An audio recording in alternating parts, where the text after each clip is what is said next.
This broadcast is a production of Oneida Indians Live and the Oneida Special School District. No part of the audio or video from this broadcast may be redistributed or retransmitted without express written consent from the Oneida Special School District.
following is a presentation of the Oneida Indians Network in collaboration with the IH Sports Network and South Fork Network.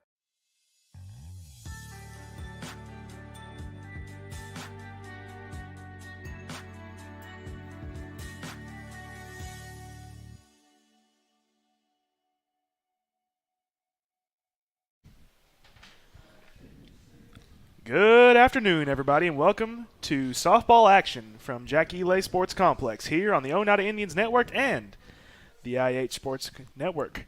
Jonathan Markham bringing you the call tonight, joined this evening by Mr. Bo Kidd.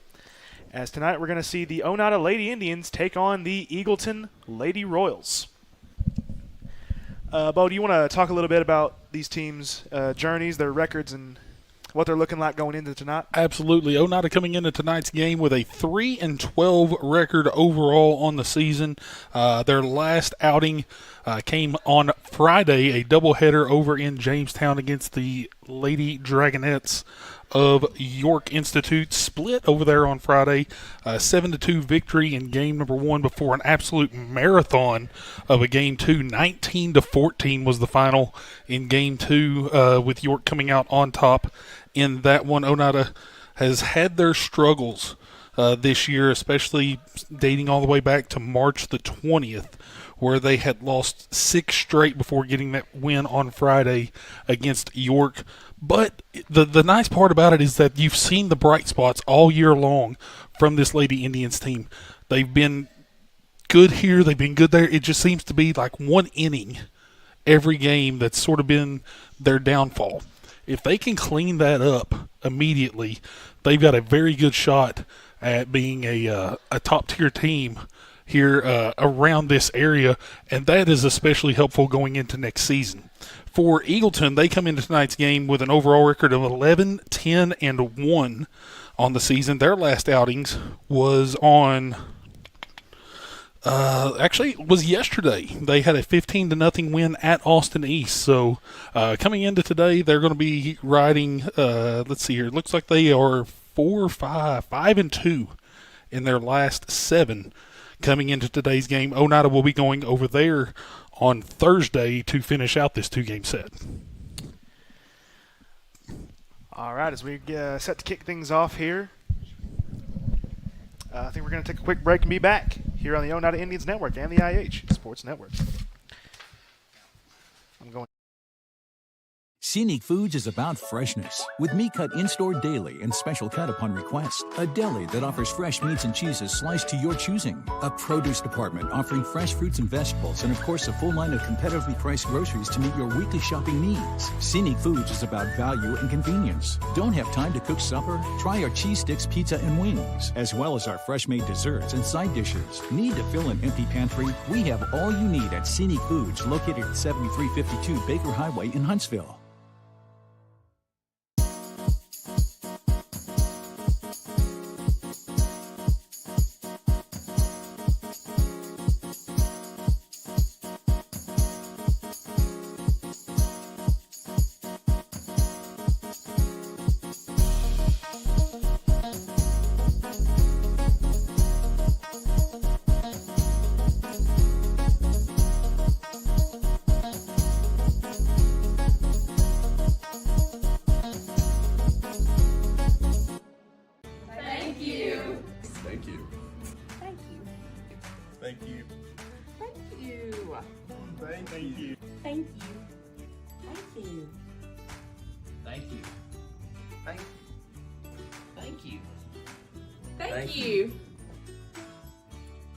Thank you to those who have supported South Fork Physical Therapy for the past 20 years. Because of you, we have been able to live and work in the community we love. We appreciate you, Scott County. Forget the bucket. Stop buying those expensive car care products. For a supreme clean, visit TNT Car Wash in Oneida. TNT Car Wash features the latest in automatic car wash technology. Our wash bays offer friction or touchless options that are tough on road grime, but gentle on your car's finish. These feature-packed automatics give you complete control of the wash. Want to wash it yourself? TNT also has traditional wash bays. And don't forget the interior. Both vacuum and shampoo stations available. For a dynamite clean, TNT Car Wash Oneida. And now the starting lineups for your Welcome back Oneida here on the Oneida Lady Indians Indians. Network and the IH Sports Leading Network off, as second we are baseman, now number discussing 18, starting Lillian lineups Haley. here this evening as you will see the Lady Indians taking the field. Ashlyn Uh, Cotton. Bo Kidd doing the PA announcing First baseman, on number starting 10, lineups here, but Kennedy we'll talk about it here Shoemaker. on the live broadcast The tonight. catcher, number 20, Shayla So we'll start Shoemaker. off with the starting lineup for Batting your fifth, visiting the Eagleton pitcher, number 6, Lady Royals. Jolie Duncan. Leading off the second baseman tonight, number 9, Gracie Shortstop, Finstamaker. number 2, Batting second, the pitcher. Melanie Number 1, Lee. Kyla Long. Batting third, the shortstop, number 55, Carly Left fielder, Brabson. number 14, Batting Cameron fourth, the Lee. first baseman, number 5, Sarah Wilson. Batting fifth, the catcher, number 11, Carly Baker. Number 24, Batting sixth, the third baseman, number 21, Claire Johnson. Batting seventh, the center fielder, number 0, Lila Campbell. Number 22, Batting eighth, the right fielder, number 8, Shiloh Cassie Spears. Shoemaker. And batting ninth, the left fielder, number 12, Molly Davis. And flipping things over, looking at your homestanding Oneida Lady Indians. Leading off second base, number 18, Lillian Haley. Batting second, the left fielder, number 9, Ashlyn Cotton. Third, three-hole will be the first baseman, number 10, Kennedy Shoemaker, returning to the lineup this evening. Fourth will be the catcher, number 20, Shayla Shoemaker. Batting fifth, the pitcher, number 6, Jolie Duncan. Batting sixth, the shortstop, number 2, Melanie Lee. Batting seventh, the left fielder, number 14, Cameron Lee. Batting eighth, the third baseman, number 24, Lauren Stevens. And rounding it out in the 9-hole is right fielder, number 22, Shiloh Shoemaker. So a couple returns to the lineup this night for the Lady Indians, namely the return of Kennedy Shoemaker, but also seeing Shiloh Shoemaker back in the lineup this evening after seeing a couple games with Cadence Llewellyn or J.C. Reed patrolling the outfield. Lauren Stevens as well back in the lineup as we're set for first pitch here fairly soon. As you can see, Jolie Duncan starting to get her warm-up out there on the rubber. And, Bo, I think we're going to see a lot of exciting action tonight, and you always wonder coming into a game like this, what's the outlook going to be? I mean, a lot of like I said, a lot of changes in the lineup tonight for the Lady Indians. We're going to see how things work out. And a district game tonight also for the Lady Indians. They're looking to get that, I believe it's that first district victory on the year. They've not played, they've already played Alcoa. That was a tough matchup. Don't think they've had Austin East yet on the schedule. I may have to go back They and were double supposed check to, but that. it got postponed, I believe. I believe that's correct. That's supposed to be now a doubleheader, I believe. Also, and then you also have, let's see here. Go back and check that. Yeah, they had one game already against Gatlinburg Pittman. They've had the 2 against Alcoa as well. So a lot of district matchups still to come here for the Lady Indians here in the next few weeks before district tournaments start up. This is where you want to start seeing your girls really come into their own and start to get into that peak season. All right, first pitch set to be underway any second now. Here from the Jack E. Lay Sports Complex. Stepping into the box now is number 9, Gracie Finstamaker. Leadoff batter for the Lady Royals. First pitch is going to run in and hit her, and we're going to start things off with a leadoff base runner. Not the way you want to start it if you're Jolie, but now if you get that behind you, now maybe you get that out of the way. That's the thing. As a pitcher, it's got to be forget the last pitch. Now it's the next person up. Not even just as a pitcher, just as a player on the field in general, because you're going to make mistakes. I mean, many, many mistakes out there on the field, and it's really just it's a game of forgetting your mistakes. Not even forgetting mistakes, but learning from your mistakes. Yes, absolutely. As now stepping in is number 1, Kyla Long. As first pitch goes outside for a ball.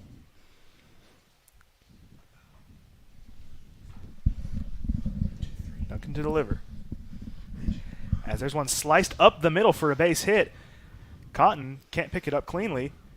Fires it back in. Runners on first and second now for the Eagleton Lady Royals. Nice job by Cotton, though, of sticking with it, getting it back in. That kept the runner, fence maker, from rounding second and going on and getting to third and putting runners on the corners. Just a very fundamental play as an outfielder, Yes. able to just keep that ball over there and prevent that runner from getting any further. That's really your job as an outfielder, more so than even, catching the ball, is preventing runners from scoring. But give credit to Kyla Long right there. Got a nice piece of the bat on the ball, was able to shift that one over the head of the second baseman who was extended out there, Lillian Haley. She was just unable to get to it.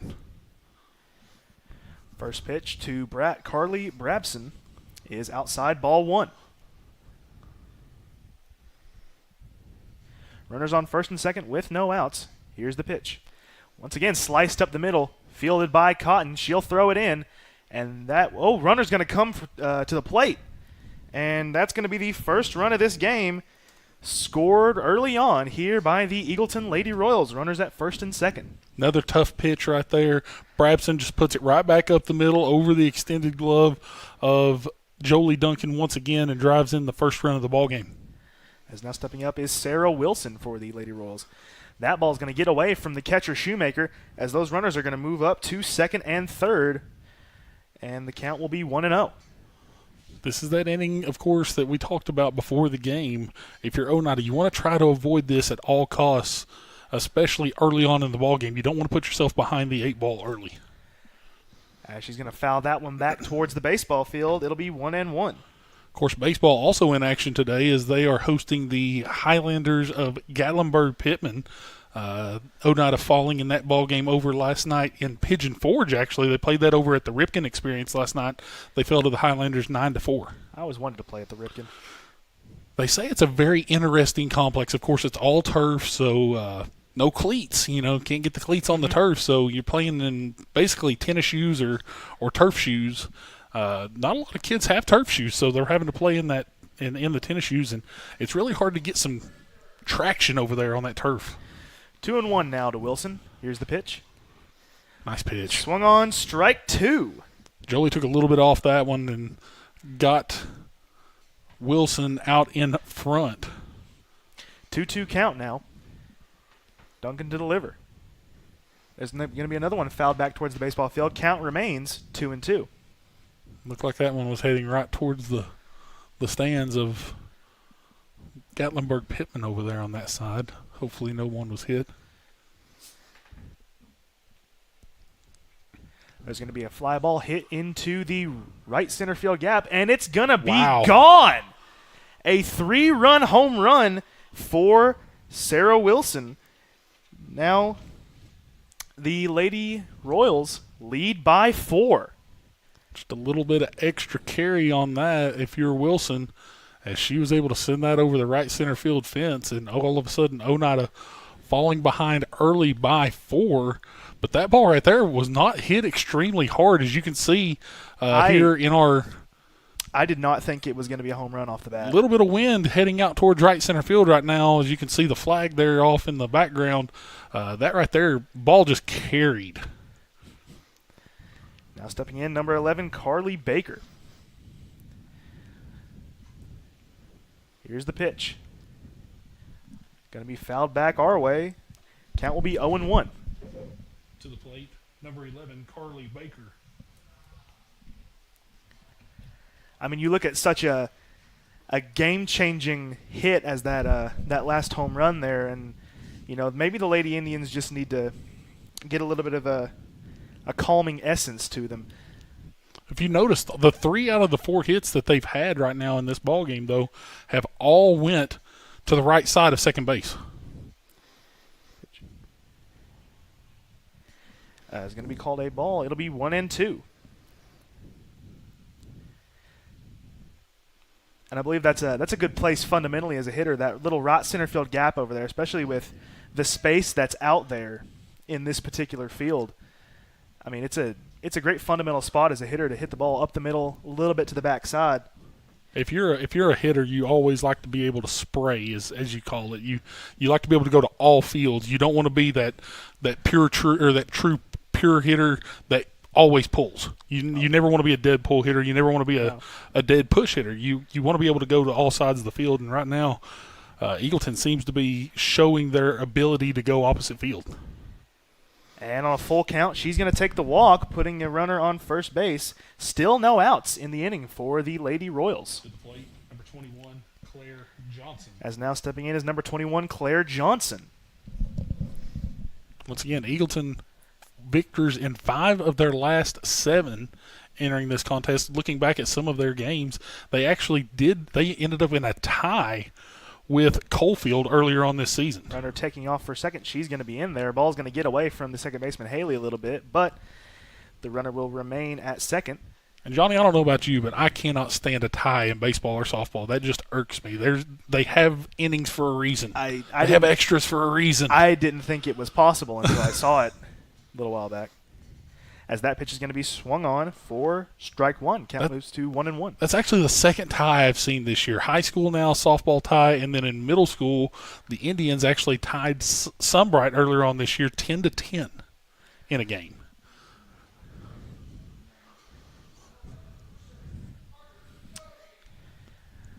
That runner moves up to third there on the drop ball by Shayla Shoemaker. Already Eagleton up 4-0 here in the first inning as they are looking to add to that lead. That pitch is going to be outside for a ball. Another run just 60 feet away. Oneida's got to find a way to find some outs here. As there's going to be a foul ball. Nice pitch, though, by Jolie Duncan to go in there and start to try to jam up a little bit on the hitters, keeping them from getting that bat extended and pushing it over into the opposite field. Duncan will step back on the rubber. Here's the pitch. That's a nice pitch. Swung on, strike 3. Nice pitch there by Jolie Duncan. Again, taking a little bit off of it, making sure that she keeps command in the strike zone and gets the first out of the inning for Oneida. Now stepping in is number 0, Lila Campbell. Now batting number 0, Lila Campbell. Here's the first pitch. Is going to be called a strike. And the count is 0-1. Back on the rubber. Here's the pitch. Bunt attempt. What did they say there? Did they say that they said she pulled back? Said she pulled back, so the count is 1-1. Oneida in their home powder blues tonight. Orange numerals, white trim. Eagleton in the road blacks. Another bunt attempt, but that's going to be ball 2. 2-1 now. Very patient hitter at the plate right now as Lila Campbell has yet to really put any kind of a swing on the ball. As she's going to lay that bunt down foul. Now I see why. She was a jet out of that box as soon as she had contact. Wow. Now 2-2 count, though. 2-2. Sort of takes the bunt out of play here for Campbell. With the ability for bunt foul strikeouts, absolutely. As here's the pitch. It's going to be grounded and foul. Going to go slightly foul.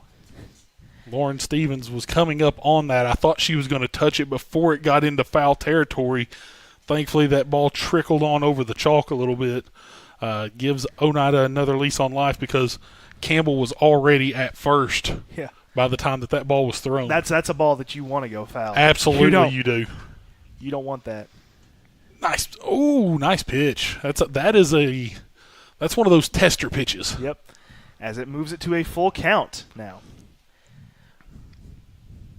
Run just 60 feet away. As here's the payoff pitch. Nice. It is going to be swung on for strike 3. And now there are 2 outs in the inning for the Lady Royals. As now stepping in is number 8, Cassie Spears. Again, Duncan just taking a little bit off of it and controlling the pitch a lot better now over the strike zone as she was able to K up her second out of the inning. First pitch is in for a ball. It's 1-0. The pitch to Spears is going to be swung on for strike 1. Count is 1-1. Seems like Eagleton right now a little bit behind on anything that's on the inner half of the plate.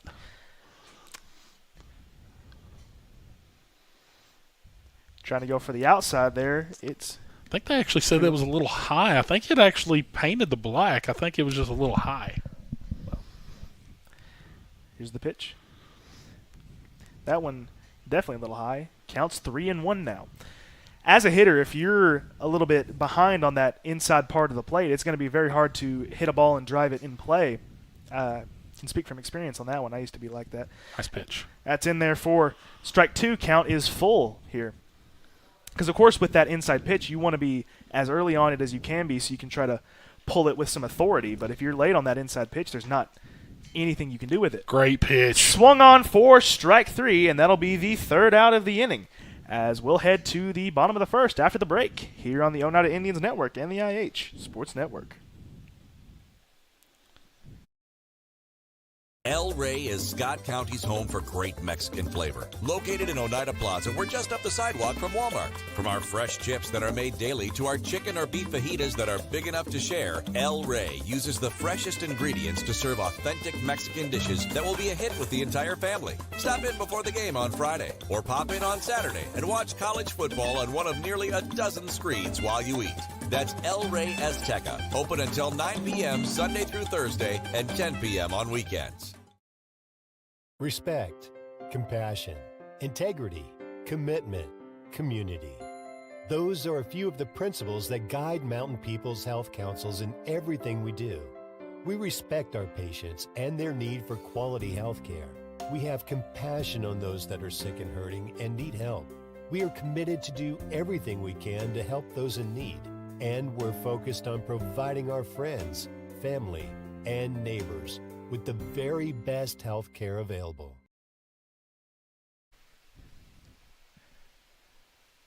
Welcome back as we're set to begin the bottom of the 1st here on the Oneida Indians Network and the IH Sports Network with the Lady Indians set to lead it off this inning.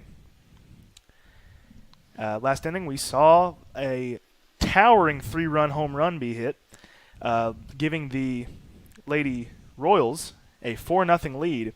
So now if you are the Lady Indians, you are going to attempt to, put some runs on the board and try to get into the next inning and keep that Lady Royals score where it is. And very interesting if you look at Eagleton's defensive alignment. Behind the plate, you've got Carly Baker, first to third. You've got Sarah Wilson, Gracie Fenstemaker, Carly Brabson, and Claire Johnson left to right in the outfield. You've got Molly Davis, Lila Campbell, Cassie Spears. On the rubber is number 1, Kylie Long. But was looking at the roster earlier. This is an 8th grader behind the plate in number 11, Carly Baker. So tells me that they've got a lot of confidence in that young lady. And if you're looking at her warming up, she's got some talent. That was a heck of a throw right there, I got to say. Skipped a little bit, but, I'm okay with a skip, though. I'd rather have a skip than a long shot. Yeah. I like seeing how both programs. Oneida's got a lot of kids on the line or on the roster this year. Haven't had a whole lot of roster depth in the past, and Eagleton, a fairly new program, of course. But you see some great things coming out of Blount County over there in Maryville. Athletic Director Scott West over there at Eagleton does a great job with all of the programs over there for the Royals. Speaking of young players, leading off for the Lady Indians is Lillian Haley. She'll ground one short to the shortstop side. She'll throw it over. It's going to sail over the head of the first baseman. Haley's going to go for 2. Is she going to make it in? She will. As she was already going to be safe at first, most likely, but that error by the shortstop puts her up at second base, and that's why she's been the consistent leadoff hitter this year for the Lady Indians. She's showcased that leadoff hitting ability and that speed from the leadoff position very, very well this year in the games we've seen, especially here on the Oneida Indians Network and IH Sports Network. As now up to the plate is Ashlyn Cotton. She'll take ball 1. Love the hustle out of Lillian Haley right there on the very first pitch of the game. Now I want to see Oneida being patient at the plate. Right now it looks as if Kyla Long maybe having a little bit of struggles with finding the strike zone. Make sure that she gives you that first strike and be patient, find your pitch, and drive. As Cotton's going to take a swing at one there, count moves to 2-1. Nice swing. Pulled her head a little bit, but Cotton, if she gets a hold of one, she can drive it. Here's the pitch. That's in a nice, there for a strike. It's a nice little cutter there by Kyla Long. That can really fool a pitcher or a batter there if you're in the right-handed batting box. I don't know if I could hit it. Counts even at 2-2 as she's going to chop one shortstop side, and she's just going to swallow it. Nice hustle down the first base line by Ashlyn Cotton. Brabson was right there. She was afraid of anything advancing right there, of Lillian Haley able to get up the line and get over to third. So now 2 on, nobody down. Kennedy Shoemaker comes to the plate, and this young lady we've seen throughout the year has the ability to change the complexion of a game with one swing. As the first pitch is going to be a ball, it's going to get away from the catcher. Runners will move up to second and third. So now, even bigger at bat for Kennedy Shoemaker. 2 runners in scoring position for the senior bat of Kennedy Shoemaker, which, like you've said, has shown a lot of good things this year. As she steps in, the pitch. Kennedy's played a lot. Low for ball 2. Kennedy's played a lot of travel ball over in the Knoxville area as well, so I know she's seen quite a few of these young ladies during the summer and even in the fall, so we'll see how she does. Swung on there for strike 1. Count moves to 2-1. It's a good cut there by Kennedy, just a little bit underneath that one. She can flatten that out and get a piece of it, especially as of late. She's shown some nice power into right center with that wind carrying. Who knows what could happen? Ball high, and count moves to 3-1. Shaylo Shoemaker standing on deck as well for the Lady Indians. Shoemaker steps back in. And she's going to foul one off, and it's going to be a full count. Still no outs here in this one with 2 runners in scoring position. Haley stands on third, Cotton at second. So a ball into the outfield, especially into the gap, scores 2. Maybe something hit right at a fielder. It may just score 1, but either way, that cuts into the lead. I mean, a ball in the outfield is definitely the most valuable thing you can have here. But she's going to swing on it for strike 3. That'll be the first out. And it's going to bring up Shayla Shoemaker. Of course, you still have those 2 runners in scoring position, and you still have 2 outs to two outs to play with. Yes. So if I'm the Lady Indians, I'm not too worried about it. As there is the first pitch in there for a strike. Count is 0-1. Kylie Long has a very nice cut fastball right there.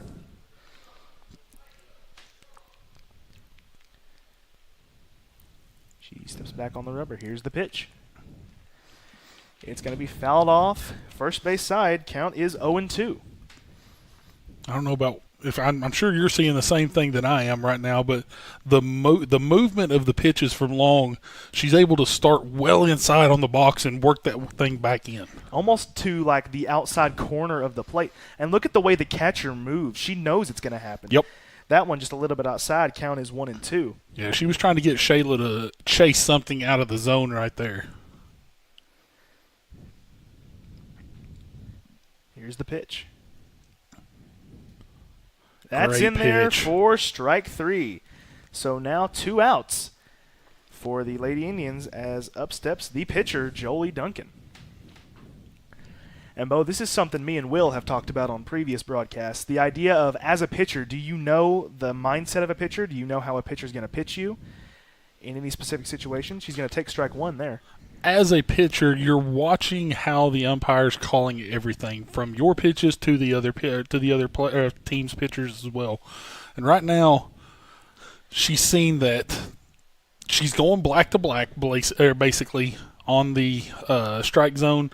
Up and down is pretty common, but Jolie knows that she's going to try to attack that inside corner. Count 0-2. The pitch is that same outside pitch we saw on Shayla. Count is 1-2. Yeah, when she gets 0-2, she's going to try to get you chasing something on the outside corner. Solid pitching strategy. It always absolutely. I've seen it work. I mean, hundreds of times. My goodness. That one's going to be swung on for strike 3 as the Lady Indians are going to strand 2, and we're going to go to the top of the second after the break here on the Oneida Indians Network and the IH Sports Network.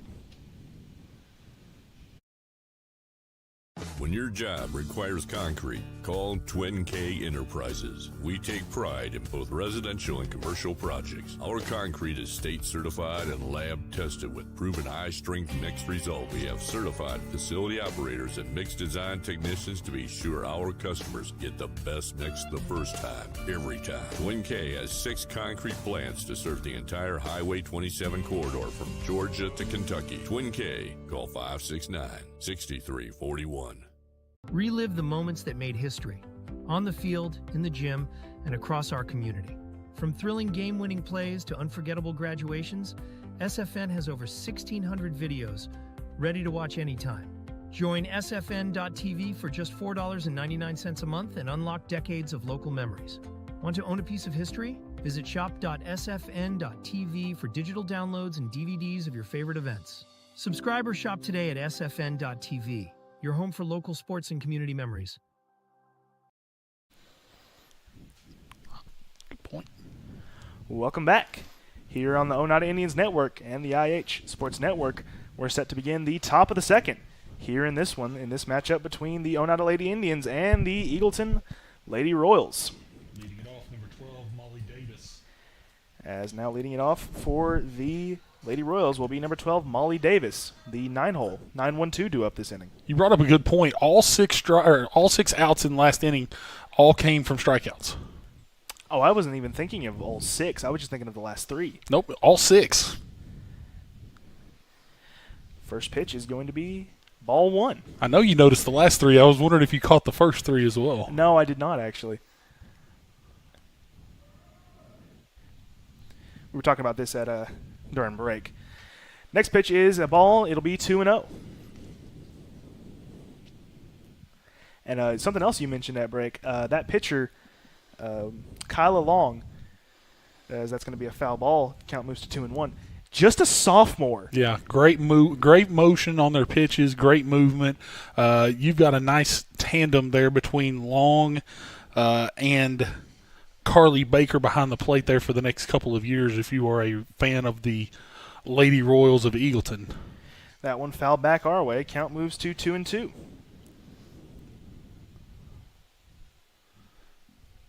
The Indians, quite a few seniors out there for Oneida today in the lineup. That pitch is going to be high. It is a full count to Davis. Got Kennedy over at first. Melanie's at short. Ashland's out in center, and Shiloh Shayla behind the plate. Shiloh out in center field as well, or out in right field as well. As Jolie's going to get the strikeout there, swinging, and it'll be 1 out this inning for the Lady Royals. And the lineup will turn over, and we're going to see Gracie Finstamaker. 4 strikeouts now for Jolie Duncan. She's getting it done at the plate. It's just been a couple of mistimed pitches that have really just been placed perfectly. Let's be completely honest. Both singles beyond the outstretched gloves of both Duncan and Haley. The long ball coming to right field that looked like a standard fly ball just carried on out of here. She's going to chop one. Third base side. Shortstop's going to field it. Fires to first. And she's safe. As that'll give the Lady Royals a base runner in this one with 1 out. Finstamaker hit by a pitch. Now been on base twice this game. As now stepping in for the Lady Royals is the pitcher, Kyla Long. Singled in her first at-bat. That one's going to be in there for strike 1.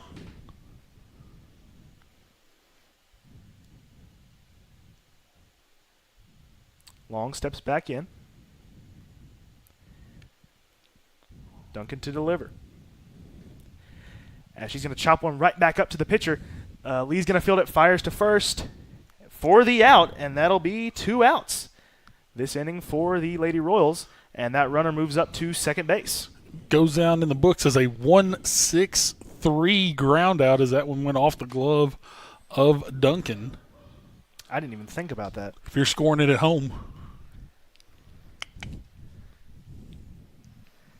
I would have just called that a 6-3. Yep, if it goes off the player at all, they go into the sequence. You see, I knew that. I just forgot that.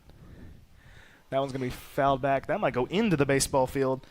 It's going to be 0-1. Now batting number 55, Carly Brabson. This is Carly Brabson, also singled in her first plate appearance in this one. Frozen rope into right center field that was able to be held off as a single by Cotton. As there's going to be a pop-up on the infield, Shoemaker calls everybody off and takes it for the third out. No runs scored this inning. And we're going to take a break and be back here on the Oneida Indians Network and the IH Sports Network.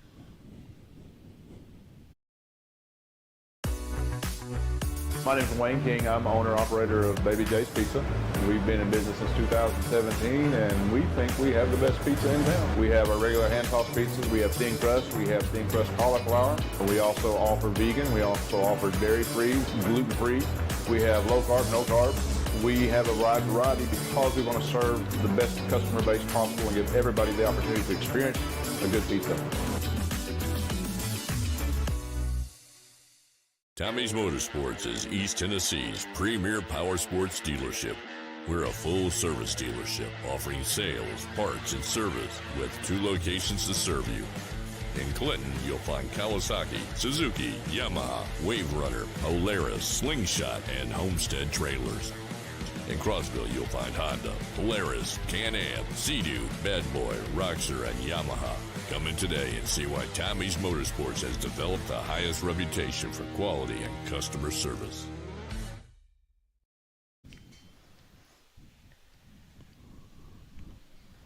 Welcome back here on the Oneida Indians Network and the IH Sports Network for the bottom of the second. As this inning, we're going to see the 6, 7, and 8 holes for the Lady Indians. Up to the plate steps Melanie Lee. The Lady Indians able to hold the Lady Royals scoreless last inning, and first pitch is outside for ball 1.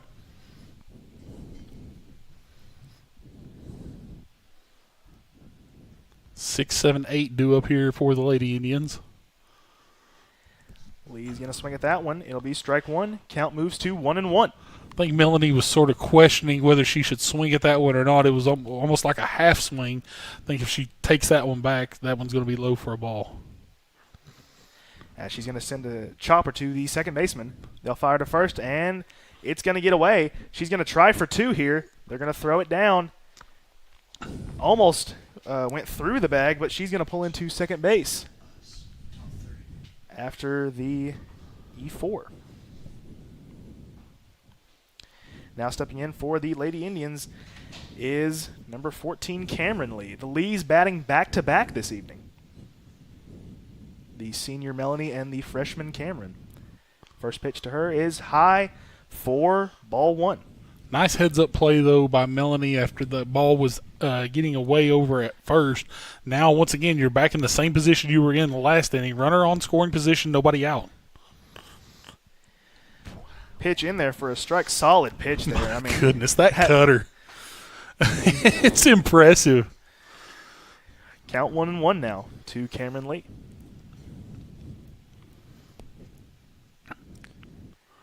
That one's going to be inside for ball 2, and that's what makes that cutter so impressive because she can build it off that inside just straight fastball. Yep, she is attacking the inner half of the plate right now. And staying attacking. Look here. Melanie Lee's going to move up to third on the pass ball. I believe that moves the count to 3-1. It does. Now 60 feet away from getting their first run on the board are the Lady Indians once again. Lee's going to foul one off. Got a piece of it. Going to be a full count. Lady Indians still have really yet to get good, solid contact, though, on that cutter.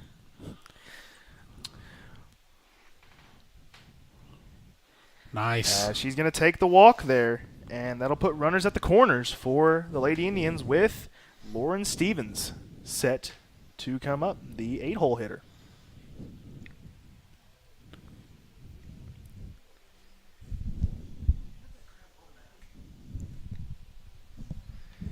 Stevens steps into the box. Runners at the corners, no outs. A couple of Lees on the bases. First pitch in there for a strike as Cameron Lee's going to take second. You absolutely take second right there. The preventive measure there by the shortstop, cutting it off to making sure Melanie Lee does not score. Now you're actually in the same exact position you were in the first inning. Runners on in scoring position, 2 runners on in scoring position, nobody out. If you're Oneida, you really want to see at least one of these runs get across the plate, if not both. A ball into the outfield should score 2 with Cameron Lee having good speed down at second. Count 1-1. Missed inside. Going to be 2-1. And she's really working hard on that inside corner so that she can get Oneida trying to chase outside. I mean, this pitcher is playing chess with these Lady Indians hitters right now. There we saw it. But that ball is going to get away. No motion on the base paths. No, that one right there, the catcher, Baker, was able to get enough of that one to slow it down a little bit to prevent Melanie Lee from making an attempt to bring that one home. But now you're in a 3-1 count. It's a good hitter's count if you're Oneida. As here's the pitch. Inside, and she's going to take the walk, and the bases will be loaded with no outs. Big opportunity here for the Lady Indians with Shiloh Shoemaker due up in the 9-hole. Again, still no outs.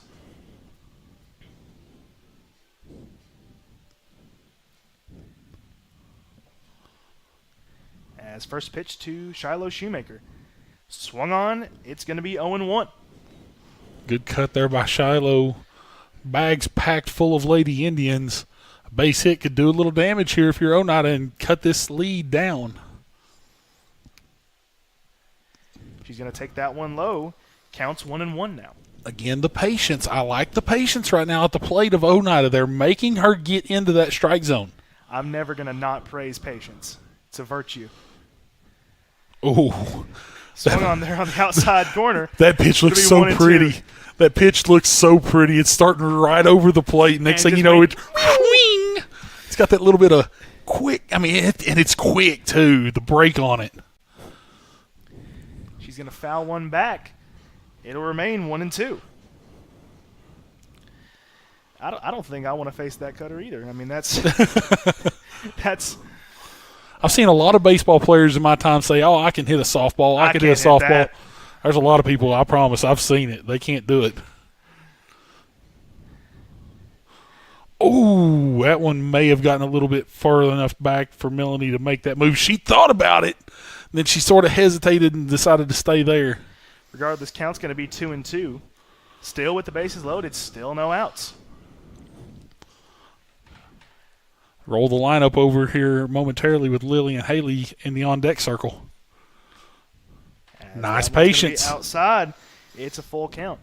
I like the solid attempt at a frame job there by Baker. As an 8th grader, remember that. I mean, young lady's got a nice future ahead of her. Didn't get the call that time, but she very well could have in most other situations. Oh, they're going to ring her up on the inside corner. Strike 3, first out this inning for the Lady Indians, but the lineup flips over as we're back to the leadoff hitter, Lillian Haley. Shortstop going to talk to the pitcher a little bit.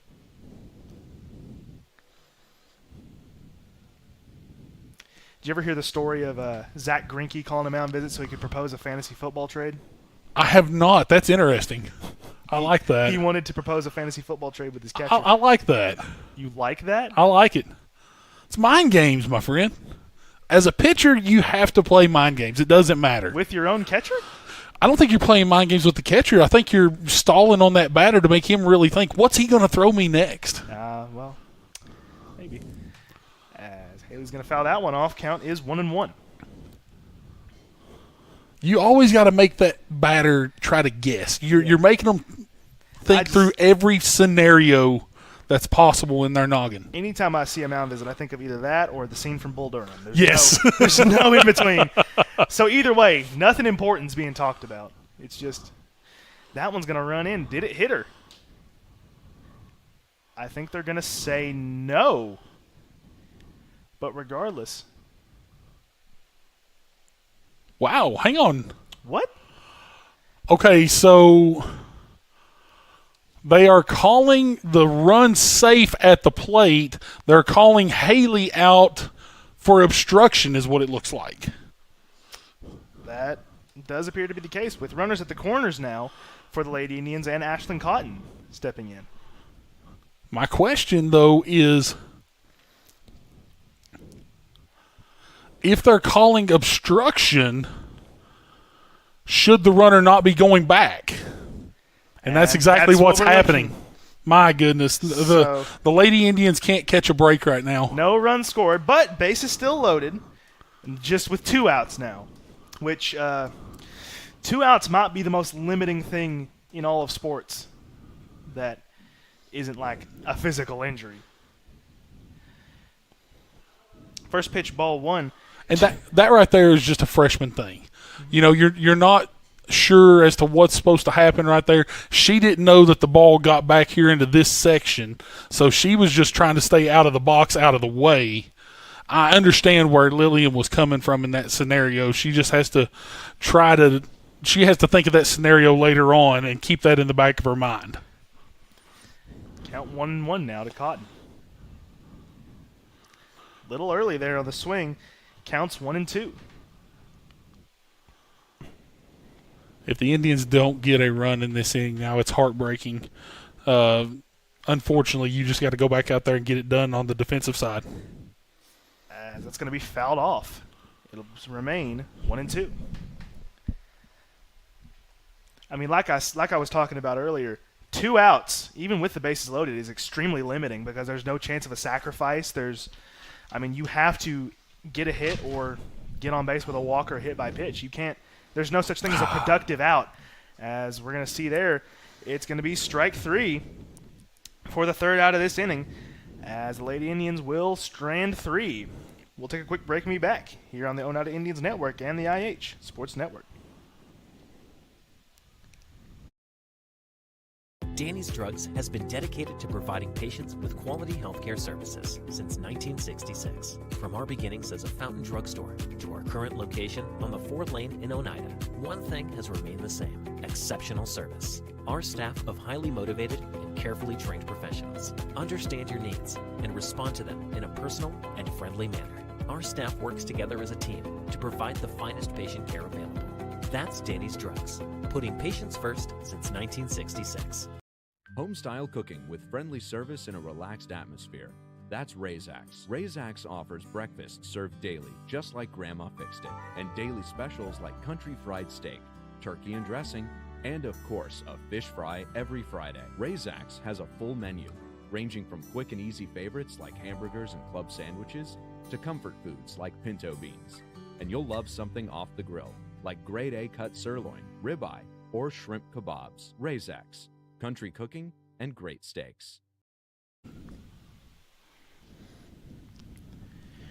Welcome back as we're set to begin the top of the 3rd here on the Oneida Indians Network and the IH Sports Network. As last inning we saw the Lady Indians load the bases, but were unable to capitalize on it. So the score remains 4-0 Eagleton Lady Royals. As up for the Royals now, I believe that's number 5 Sarah Wilson. Am I correct in that? Yeah, but that's Baker coming on deck. Yeah, that's you can see on her helmet. It's number 5. Now batting number 5. Good pitch, but going to be called a ball. Start things off 1-0. So that means the 4-5-6 heart of the lineup due up for the Lady Royals. As there's a fly ball right field side, it's going to be foul just outside of the glove of Shiloh Shoemaker. Count moves to 1-1. Shiloh made a run at that one. Don't think she had enough to get there to it, as it had just too much tail to go ahead and get into foul territory. As that's going to be upstairs, ball 2. Counts now 2-1. Duncan to deliver. Thought about it, but he's going to lay off it. It's going to be 3-1 now to Wilson.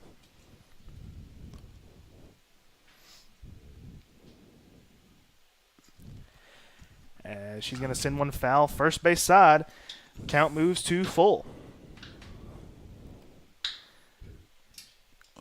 beautiful day for baseball, softball, It's everything. It's a little cool. A little cold. Little cool, but talking about weather-wise, though, you can't ask for much of a prettier day. It's sunny. Sky's blue. Nice pitch. Swung on, strike 3.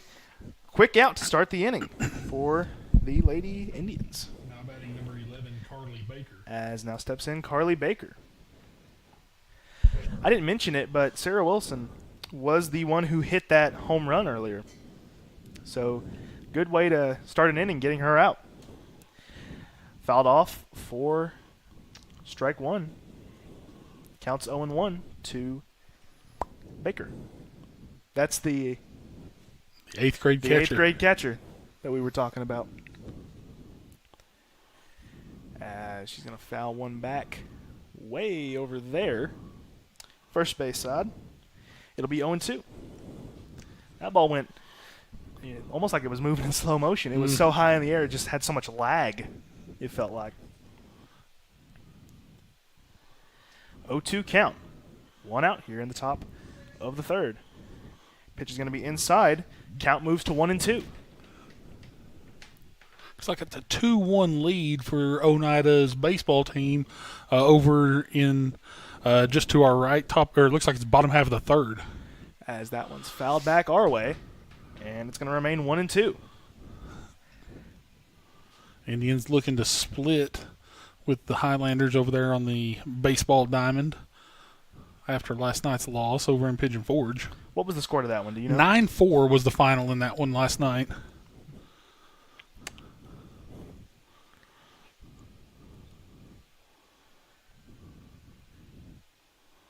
Duncan steps back on the rubber. The pitch. Outside, count moves to 2-2, even up.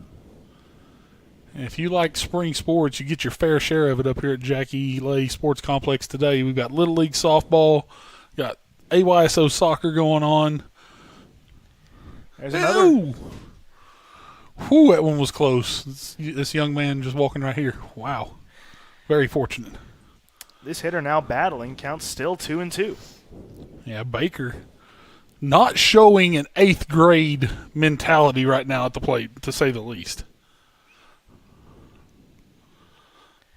As she's going to slice one right into right field. Shiloh Shoemaker's going to make the grab for out number 2. Just a simple, fundamental fly out right there. The old F9. Yep. Now stepping in for the Lady Royals is number 21, Claire Johnson. 0 for 1 on the day. As first pitch is going to be swung on for strike 1. Again, Duncan right now, when she's taken a little bit off of her pitches, she's had a little bit better command of her strike zone, and it's throwing the Eagleton hitters off a bit. Case in point. Nice pitch there on the inside corner for strike 2. It's 0-2 now. As the Lady Indians once again have a chance to get out of an inning with no damage done. That's going to be in there for ball 1. Counts now 1-2.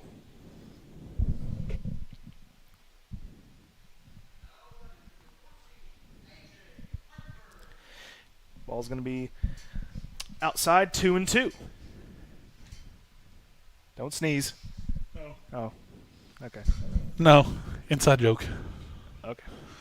I don't pay attention to what's going on over here. I'm glad. I thought you were sneezing. No, I'm glad. It's going to be a full count now. Like to see Jolie attack right here. I don't know sneezing on my broadcasts, even though I've done it like 5 times. Oh, so close. She was looking to paint that outside corner. She's going to take the walk. So now, yep. Say she did not want to take the walk. Well, listen, take the walk. Absolutely, take the walk all day. As now steps in number 0, Lila Campbell. First pitch to Campbell is going to be high for ball 1. So now that runner on first for the Lady Royals.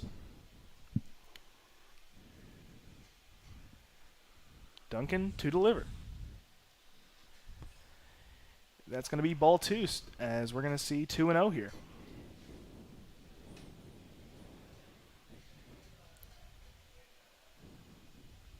Here's the pitch. That's going to be ball 3, as now 3-0 count. If you're the Lady Indians, you want to try to get back into this count here. But that's going to be a 4-pitch walk. Puts runners on first and second with 2 outs for the Lady Royals. Now batting number 8, Cassie Spears. As now steps in the 8-hole hitter, Cassie Spears. 8-hole hitter wearing number 8. Coincidence? Probably. Or well thought out plan. I'm not really sure what the intent of that plan would be. First pitch is going to be outside. It's going to be 1-0. You don't really gain anything. No. Except for getting pointed out on an Oneida Indians Network broadcast. Who doesn't want that? Pitch is going to run inside. It's going to be 2-0.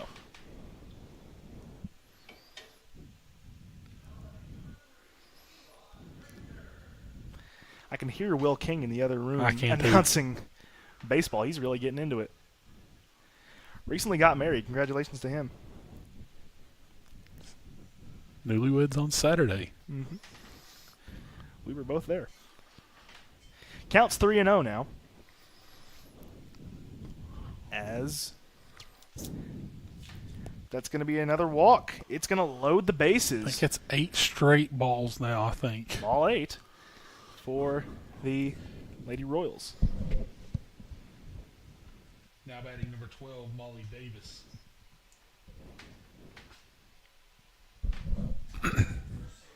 But 2 outs, correct? Yes. This is Molly Davis, correct? Yes. 9-hole hitter. As there's ball 9, I believe we're at. Yeah, Jolie just needs to find something here in the strike zone. 1-0 count. There it is. Oh. I think they're going to call that a little high. Yeah, I think they're going to say that was a little high, yeah. Count moves 2-0. Bases loaded here for the Lady Royals.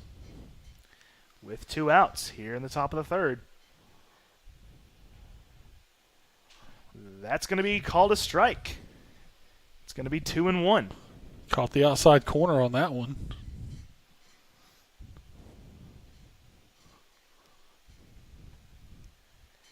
Duncan's pitch. Nice again. Same spot. In there for strike 2. So now 2-2. If I'm not mistaken, she rung up Molly Davis on a strike on a very similar pitch back in the second. Oh, nearly got her right there again. Inside. Full count. And oh my goodness, what a situation we have here. 2 outs, full count, bases loaded. What's going to happen? Runners on the move on the pitch. Here's the pitch. It's going to walk in a run. As that run comes in, bases remain loaded, still with 2 outs. But now the Eagleton Lady Royals have a 5-0 lead. And the lineup rolls over to Gracie Fenstemaker, who's already been on once today, I know of, via the hit by pitch. Yeah, she. Very first pitch of the game. According to my little thing over here, she's 1 for 1 in the day, so she has hit by pitch. She had the single. That's correct. 1-0 count. Start things off. She's going to bunt. And they're going to take the out at first. Smart play taking the force out at first. Well, it was with 2 outs. With 2 outs, though. I'm a little surprised by the bunt. I think she was trying to bunt for a base hit down the third base line. Just didn't get it down the line a little bit enough. Lady Indians get out of the inning with 1 run scored. And we'll be back after the break here on the Oneida Indians Network and the IH Sports Network.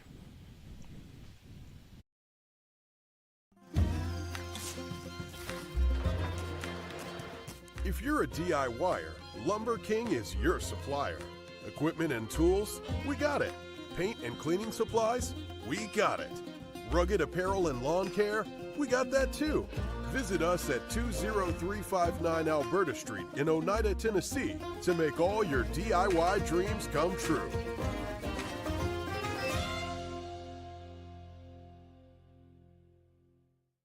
The superior technology of fiber optics carries a communication signal that is more robust and reliable than older technologies.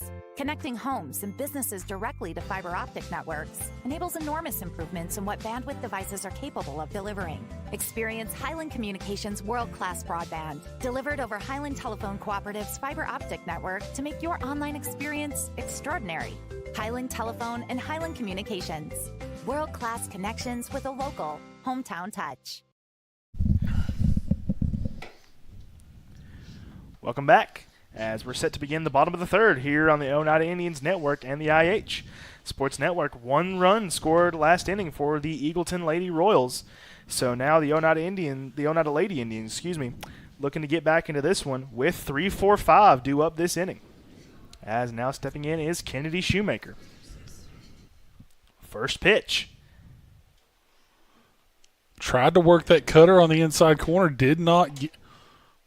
Wait, she's saying 2-0? Jinx, you owe me $1,000.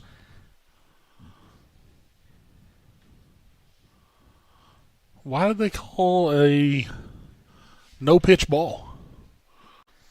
I think Kennedy's a little confused about that too. I'm confused by it. I'm not sure where the second, or why she called a second pitch ball already. Because that was definitely the first pitch of the inning. Unless they called a balk for some reason. Was it? Can you call a balk because you didn't have the face mask on? No. I didn't think so. You don't have to wear a mask. Now it should be 2-0. They've got it 3-0. I'm pretty sure that's what it said. Was there? She said right we'll there was go 3-0. with what the official says.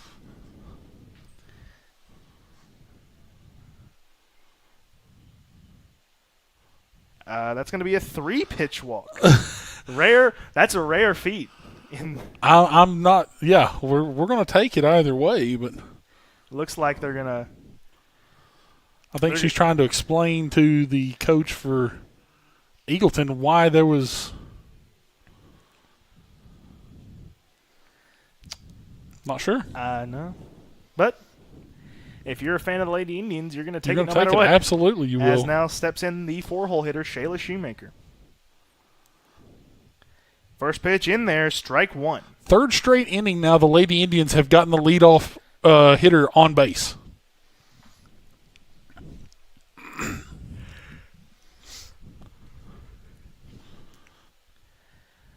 That one's going to be fouled off. In on the hands. It'll be 0-2. This is just the first time in the 3 innings that the runner has had to stop at first base. They've gotten all the way over to second because of throwing errors the last 2 innings. First 2 innings were, almost carbon copies of each other. They really were. I got deja vu. And I think that's going to be called a ball. Yep, that's low. 1-2. If you're Shayla here, you have to protect. 1-2 count. Anything close, you got to be hacking. That's going to be 2-2. So now things evened up. Again, Long just trying to attack the inner part of the plate right there with that cutter. Don't be surprised if she doesn't go back outside here. And I think that maybe was an attempt there, but it's going to be a little bit high. It's going to be a full count. Shayla worked back to a full count after going 0-2. That's nice patience by her. As here's the payoff pitch. It's going to be sliced foul down the first base line. She gets ahead of that one just a little bit more, and that one may be in a gap, and you've got runners on in scoring position yet again. Maybe even a run scored. But you've at least got them on in scoring position second and third, and then you want to talk about deja vu. That'd been 3 straight innings that we'd have had that start.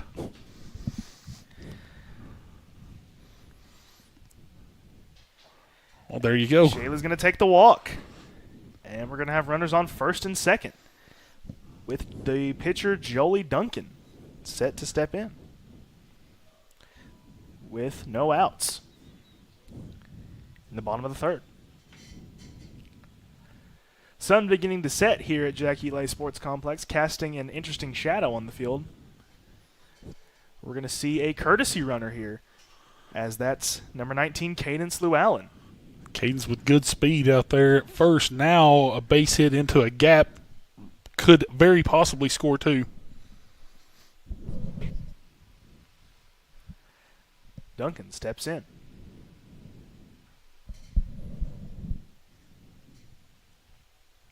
Runners on first and second. First pitch to Duncan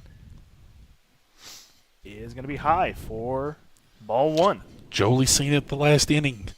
The strike zone sort of squeezed a little bit. Now you can be a little bit more patient at the plate, I think. As you see time called, now Eagleton going to go out and try to regroup their pitcher here at Kyle Long. That may be the best thing for her right now. May not be the best thing for Jolie Duncan at the plate. You know, it's funny. I was actually talking with Jolie Duncan before the game a little bit. Just a little offhand comment she made. In an earlier broadcast when I was discussing a mound visit that the Lady Indians were having, and I said maybe, an attempt to, calm down the pitcher, and she goes, I wasn't the one that needed to calm down. It was everybody. I was the only calm one out there. And sometimes that's how it is, honestly. That's a thing where, especially if you've seen a ball thrown away here or there, you call that visit not to calm yourself down, but to get the rest of your team just sort of settled in. I actually think it was a coach's visit, which actually makes even more sense to that, as now she's going to see a 2-0 count. Yeah, Long just sort of struggling. She's trying to overpower, I think, on Oneida right now, and she's just struggling to find the strike zone. That's going to be in the dirt, and it's going to be 3-0. Lady Indians could see the bases go full here for a second straight inning. At the same time, Ashlyn Cotton also said, say something good about me on the broadcast tonight. She told me not to tell everybody that I told her that, but she did say that. Sorry, Ashlyn. Ball 4.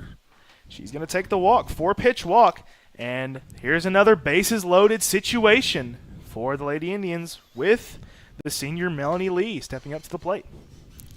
I thought I just felt something rub my foot. I thought there was like a snake up here or something. I must be going crazy. There's a snake in your boot. I'm wearing Puma sneakers. One of them's untied. And I'm not going to tie it because I'm a rebel. Ball got away right there from the catcher, Baker, but Shoemaker didn't jump as quickly as she probably could have, but I don't know if you want to test getting that first out at the plate right there in that situation. So we're going to start things off 1-0 to Melanie Lee. Pitch right on the outside corner moves things to 1-1. Yeah, you can't paint the black any better than that. Thank goodness.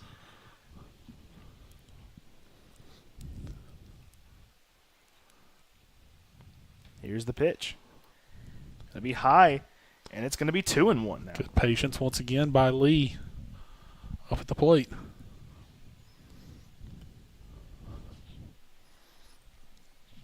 Long steps back on the rubber. As that's going to be inside, it's going to be 3-1. I think that's a good call there by the umpire behind the plate. That ball started on the white of the box and tried to break in and just didn't break in fast enough this time. Great hitters count for Oneida. As that one's going to be in there, strike 2, and now a full count. Still no outs this inning, though.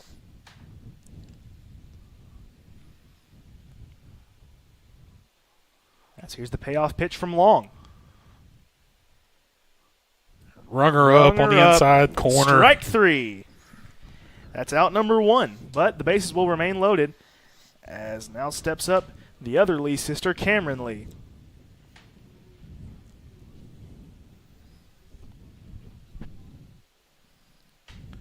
First pitch.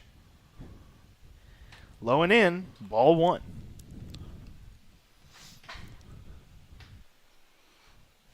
Infield playing in. Typical position at this point in the juncture in the game.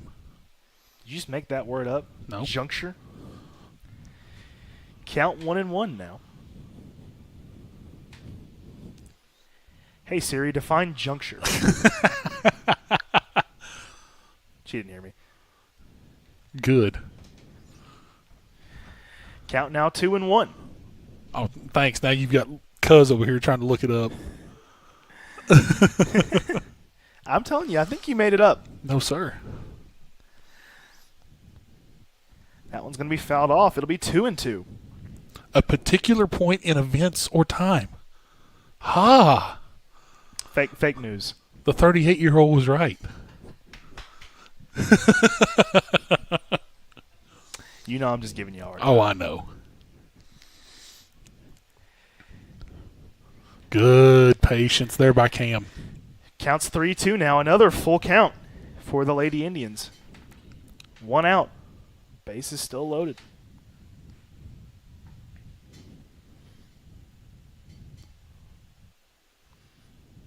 Nice. She's going to take the walk. First run of the game for the Lady Indians is going to come in as the bases are going to stay loaded. Still with only 1 out with Lauren Stevens stepping into the box. Lauren's due. She's due for that big hit right now. You might jinx her. I'm trying to will something into her here, okay? Well, will is the one who jinxes people all the time. So maybe don't will things in. Well, not that will, my will. I'm trying to will it into her. We're going to start things off 0-1 here. As the next pitch is in for a strike as well. And it's going to be 0-2. My father just texted me and said, trust Bo, he is good and wise. Ah. Coach Devlin knows Will. Don't laugh at that, Will. You're not even supposed to be in this room. That's strike 3. That's a great breaking ball right there from long. That's going to be out number 2. And it's going to bring up Shiloh Shoemaker. It is now 6-1 in the bottom of the 4th over at on the baseball side of things. Is that the Indians leading, Will? Oh, he left the room. He left the room. I can see that from here. Shiloh Shoemaker swinging to start things off 0-1. Next pitch is inside. It's going to be 1-1. Love to see the Indians at least get one more here in this inning and cut this lead down to close to half. You just hate to see that many Lady Indians stranded on the bags. Late swing there. Once again, that outside cutter for strike 2. It looks so pretty coming in, and then all of a sudden just keeps fading away. Man, she tried to trick her right there on the inside corner. That's what I was talking about earlier. Count 2 and 2. You build that outside cutter that just like starts on that inside corner and just goes shoo to the outside corner. And you build it off that inside fastball that actually, does clip the inside corner. And I mean, goodness, you're looking at a nasty pitch mix. Absolutely. There. She's not really thrown many rise balls. You've not seen many drop balls. It's been a lot of that just straight fastball and then the cutter. Well, I'd say that's all she needs. Another full count. Runners on the move here with 2 outs. As here's the real payoff pitch. Nice. Another run comes in. Now you roll the lineup over with Lillian Haley, who's had a pretty hot bat as of late. Lady Royals now only leading by 3. As, like you said, lineup flips over, and we've got Lillian Haley in the box. That's going to be low for ball 1. Young lady has good eyes at the plate. I mean, that's why she's the leadoff hitter. That's exactly right. She gets on base and she scores. There's not much else to being a leadoff hitter. Matter of fact, I think most scholars being me, would tell you there's nothing else to being a leadoff hitter. I think another thing is driving up that pitch count, especially if you were a baseball fan more than softball. But if you're driving up a pitch count, that's a big key in being a leadoff hitter. Well, the pitch count matters way more in baseball than it does in softball. Like, Kyla Long's already at 87 pitches. Guarantee. Through not even 3. Yeah. 2 2/3. Mm-hmm. In baseball, that's unheard of. Absolutely.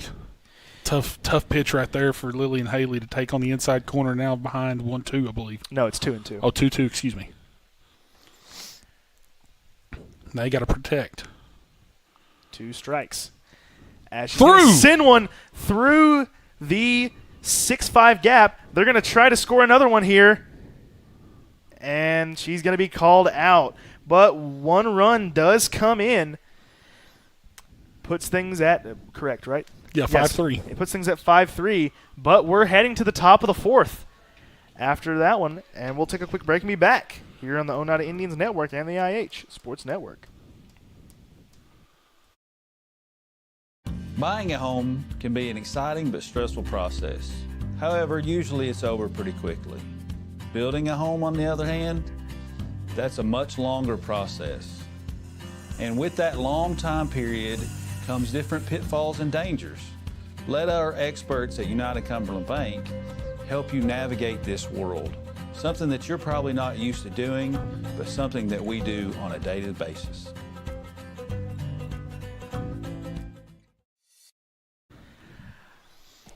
All right, actually, there was it was ruled obstruction by the third baseman. We're coming back, ladies and gentlemen. And that actually is going to add an additional run to the plate for Oneida, which makes it now a 5-4 game. And also makes it so it's not bases loaded, but there's runners on first and second with Ashlyn Cotton stepping in now. 2 obstruction calls in the same game. You don't see that very often.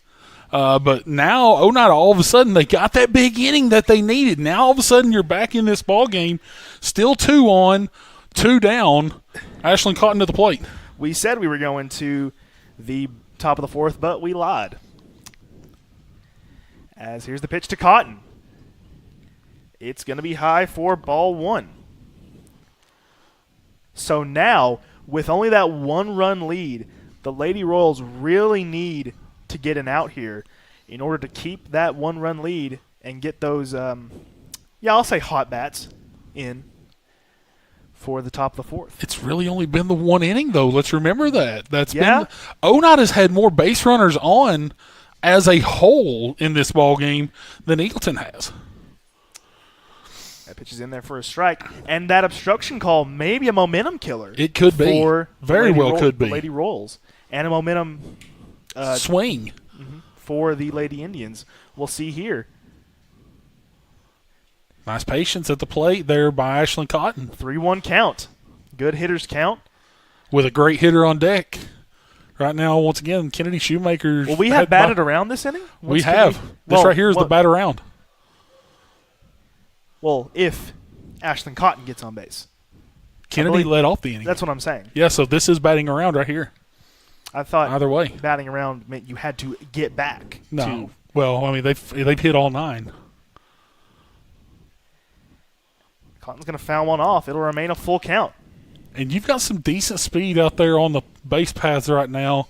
Ball to the outfield should score Shiloh from second, and it's definitely going to get Lillian all the way over to third if she scores. And then you've got 2 on again for Kennedy Shoemaker. Right now, this has been the momentum swing that Oneida needed. Well, I'd argue there's a couple variables there you're not thinking of, like how hard the ball's hit and the arm of the outfielders. But it doesn't matter because she's going to take the walk. Wow. Bases loaded again for the Lady Indians. The momentum swing. As now we've definitely batted around now. Yes. As the leadoff hitter this inning is back up again. Here's Kennedy Shoemaker.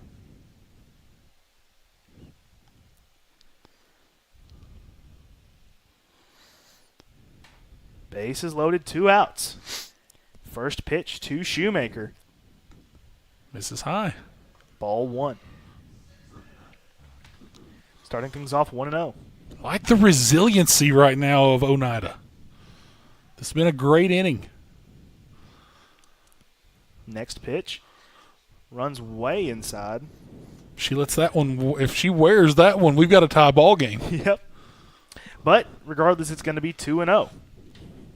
Kennedy Shoemaker does not want to get on via hit by pitch. She wants to be swinging. Let's be honest. Mm-hmm. Correct me if I'm wrong. The only Lady Indian this season to have a home run. Correct. 2, and actually she has 2. She has 2. Yeah, she has 1 here and then 1 over at Campbell County. I knew about the one at Campbell County. I did not know about the one here. Count 2-1 now. Went to right center here and didn't get all of it. Here's the pitch. High ball 3. Now facing a 3-1 count with the bases loaded. Good pitch here is definitely a swingable pitch.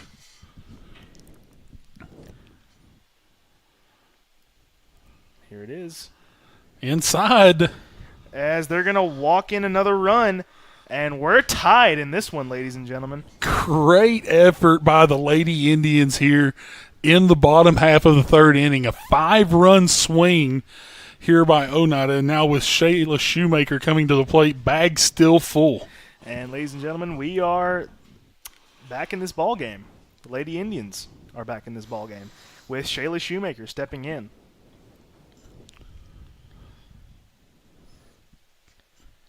First pitch to Shayla. In there, strike one. Starting things off 0-1.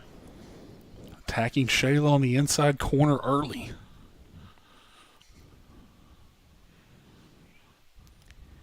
Next pitch is going to be hit down the right field line, but it's foul.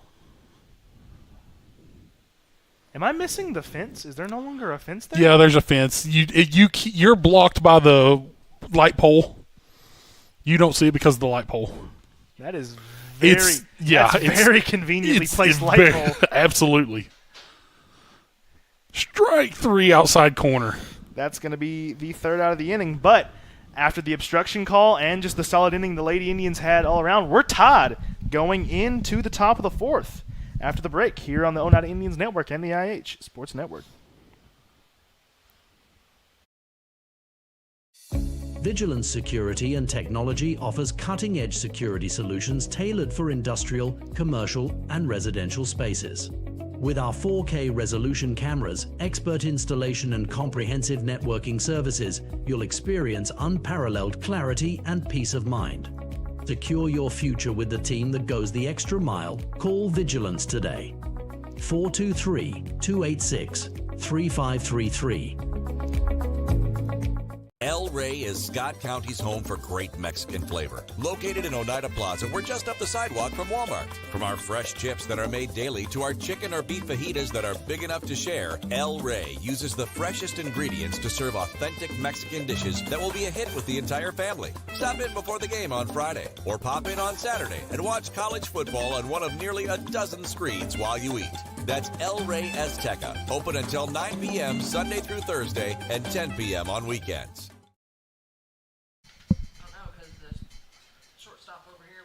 We're back for the real top of the fourth here on the Oneida Indians Network and the IH Sports Network after a 5-run bottom of the third after the obstruction call and just a solid, very patient inning. Absolutely. From the Lady Indians. I would venture to say that Kyla Long probably threw somewhere in the vicinity of about 40 to 45 pitches in that inning. And that right there was just sheer patience at the plate by the Lady Indians.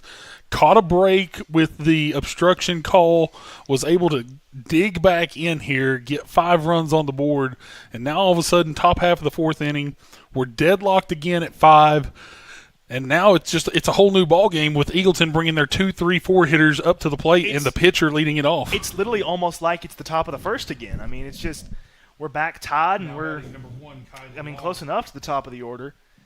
So, but the difference is like we were talking about last thing, the momentum. Uncle Mo. Oh, okay. Uncle Mo. I thought you were just saying something. No, it's Uncle Mo. Uncle Momentum. We're gonna get things started off 1-0 here in the top of the fourth. Who's up right You're now? a baseball guy. You've had to have heard of Uncle Mo. Probably somewhere. I bet Devlin Markham's heard it. I'll get a text about it here in a minute, guys. It's going to be 1-1. Who's up right now? This is Kyla Long, the pitcher. Ooh. Should I do a third ooh? Nah, just two's fine. As she's going to hit one third base side. Just going to get past the outstretched Lauren Stevens. Lee, the shortstop, is going to pick it up. And that's going to be a runner on first for the Lady Royals.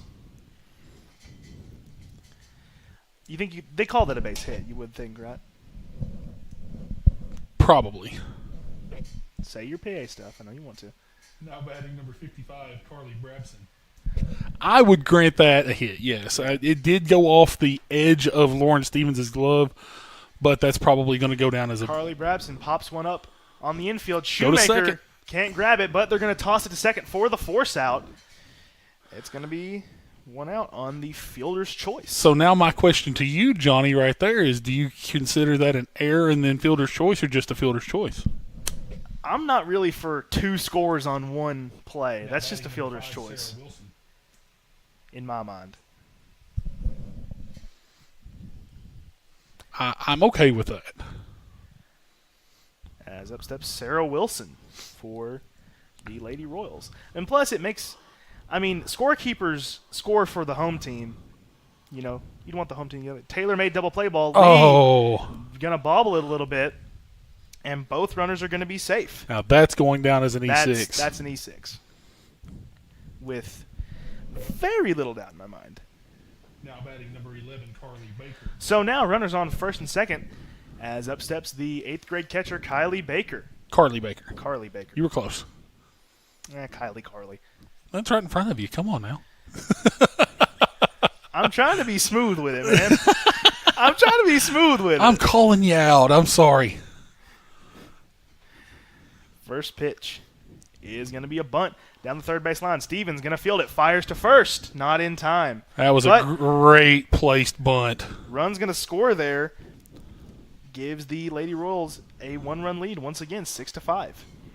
You could not have asked for a better placed bunt by Carly Baker right there for Eagleton. As now up steps Claire Johnson for the Lady Royals. I can pull up my... Never mind, my phone's dead. I'm not pulling up my stats. I wondered why we hadn't heard from Devlin Markham just yet. He probably did, but my phone is dead. So, oh my gosh! Oh, I can pull. I'm a magician. Could I plug this in right? That I'm not sure. I wouldn't test that. We've got to. Give me a second. I've got you a box. That's all right. It'll be all right for now. Now the bad thing about this is I cannot look at what the count is when I miss it. I believe it's 2-0. That's what I have. So. We're good. Ball outside. So 3-0. Yep.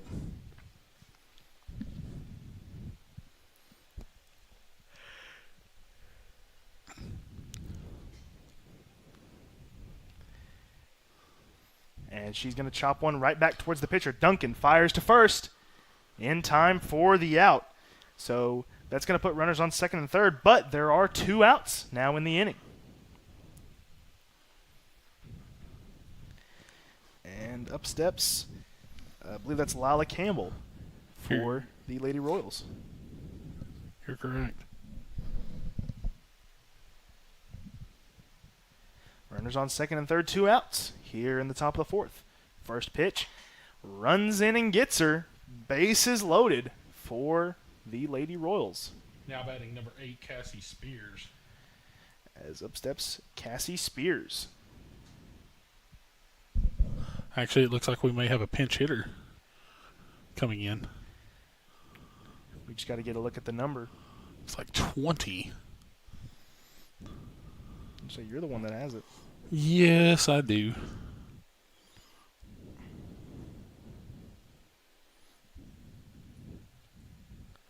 It's Emma Garrett. Emma Garrett. Number 20. Pinch hitting for Eagleton, number 20, Emma Garrett. As she'll step in with the bases loaded. Freshman stepping in at this point. Big spot if you're a fan of the Lady Royals. First pitch is outside, ball 1.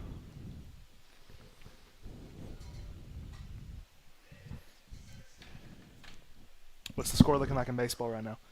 And we just lost our scoreboard again over here for softball. That wasn't my question. I know, it's 6-1 6-1 over there. I'm just looks like giving you a hard time again. Looks like our assistant coach Ethan Shoemaker going to come out and try to check on the scoreboard for us while Whitney Bird, another assistant coach, is going to call timeout for a mound visit. See, I thought at first you were talking about Ethan Shoemaker coming out on the field, and I was like, that is not Ethan Shoemaker. That is Whitney Bird. No, he's going down to check on the scoreboard for us, I believe. It looks like the breaker may have thrown or something.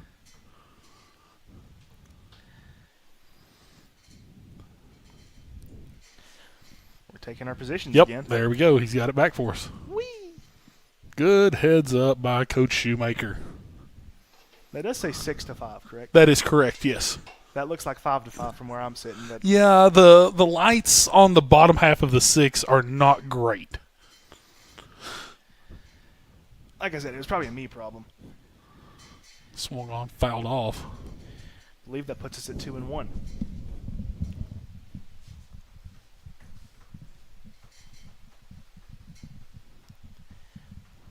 Garrett steps back in.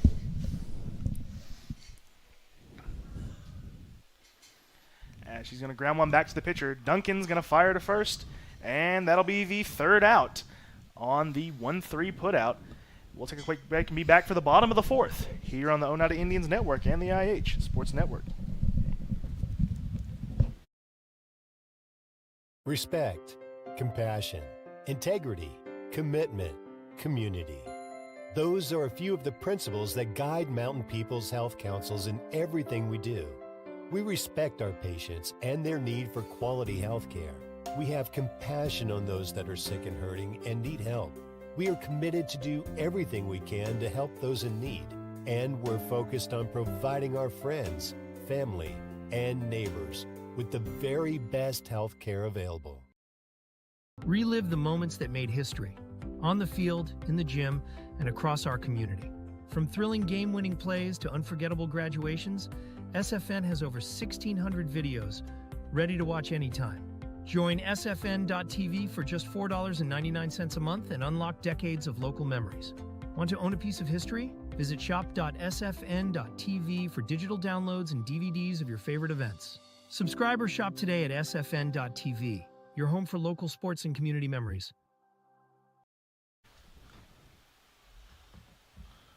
We're back here for the bottom of the fourth here on the Oneida Indians Network and the IH Sports Network as one run comes across last inning for the Lady Royals, giving them a one-run lead once again. And Kyla Long's still out there, I believe. Yes, she is. And we're set to get things underway with 5-6-7 due up for the Lady Indians. How ironic. Got a tie ball game headed into the fourth, and the pitcher leads off for both teams in the fourth inning. I think you find that a lot cooler than I do. It's just irony. I love finding Easter eggs like that. Well, Easter is pretty soon, so fair Absolutely. enough. But like you said, up steps Jolie Duncan for the Lady Indians. First pitch in the dirt, ball one.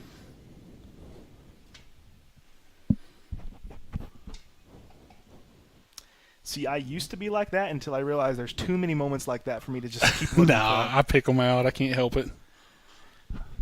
I did used to be like that. It's just a force of habit. I kind of miss those days. I can't lie. I used to be a 2-on, 2-out here in inning number 2 guy, but Oh, yeah. Or twos across the board. 2 balls, 2 strikes, 2 outs, 2-on. Yep. Oh, yeah. So many twos. In inning number 2, number 2's batting. That rarely ever happens. Counts 3-0 now to Jolie Duncan. She's been great at just seeing the ball this evening. She knows her really strike has. zone really well, and she's seeing a lot of pitches. And she's going to take the 4-pitch walk. We're going to have a leadoff base runner for the Lady Indians. I believe every inning the leadoff hitter has been on for Oneida. I don't have a good enough memory to say you're wrong, or a good enough memory to say you're right. So, no, you're right. I think we have lost our sound from our PA system as well. Melanie Lee up to bat now. First pitch is ball one. Oh, I recognize that number. It's not showing me context, but I recognize that number. My phone's back alive now.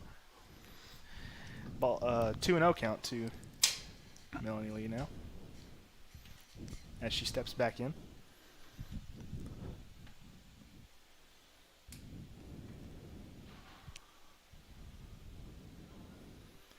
That one's going to be a strike on the inside part of the plate. It's 2-1.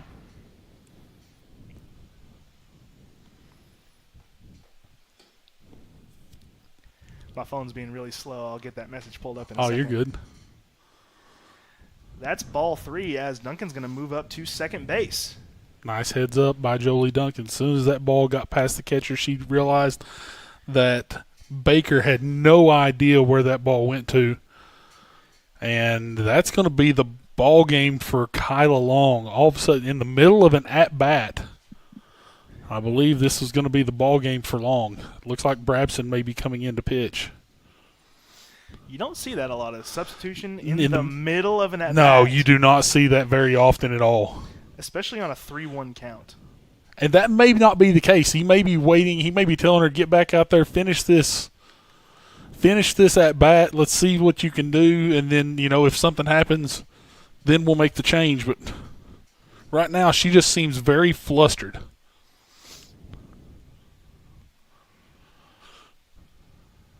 Nope, they're going to make the change. They're going to make some type of a change, it looks like.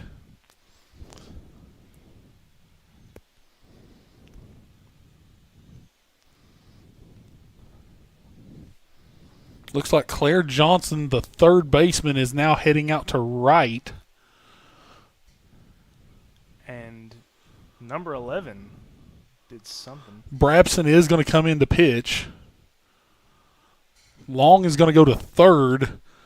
No, that's Carly Baker at third. Carly Baker went to third. Yeah, well, I'm saying Kyla Long, the pitcher, looks like she went to short. And now we're going to have a new catcher in the ball game. I do not have a number on her, though. I think is that Sarah Wilson? The first baseman? No, I still see 21 out there. I thought I saw 21 out there at first. Maybe I don't. We'll get things figured out. Brabson definitely into pitch. Yeah, hang on. That's 20 that has come into the game at first. That was the pinch hitter. Emma Garrett that came in. She's now at first. 21 is now playing right, I believe. Yeah, the third baseman, Claire Johnson, went to right. Oh, you said 21. My bad. You said 21 for something else earlier. So that may be Sarah Wilson, number 5, now behind the plate. I thought it looked like her because she's been wearing that hoodie. The hoodie, yes. She's got the one knee stance. You a fan of the one knee like that? Oh yeah, absolutely. That's what I would use if I was a catcher. So now Melanie League's going to see a whole different perspective in this one. With a 3-1 count. Brabson comes in a tough spot right there with a runner on first, nobody out. 3-1 count. As we're going to see her first pitch here. It's going to be ball 4. So now runners on first and second, but new pitcher in. Anything can happen here. As up steps Cameron Lee with no outs. Runners on first and second. Yeah, we've lost our PA. As that's in there for strike 1. Yeah, I was hearing the music all throughout the night, game. But I don't hear it anymore. Now I'm sad. I am too. We were trying to juggle multiple jobs up here tonight, and we were doing a pretty good job of it thus far. When you say we, you mean you. You're over there running the deck. You're doing PA. I'm trying to do camera and music and scoreboard. You're doing infinitely more than I am. Nah. I commend you for that. Counts 1-1 now. We're a 2-man crew making it run like a smoothly buttered roll. I don't know. I threw that one out of left field. Oh, yeah, that one came out of nowhere. That's a Will King statement. That was totally a Will King statement. Counts 2-1 now. Nice patience. Nice patience though by Cameron Lee.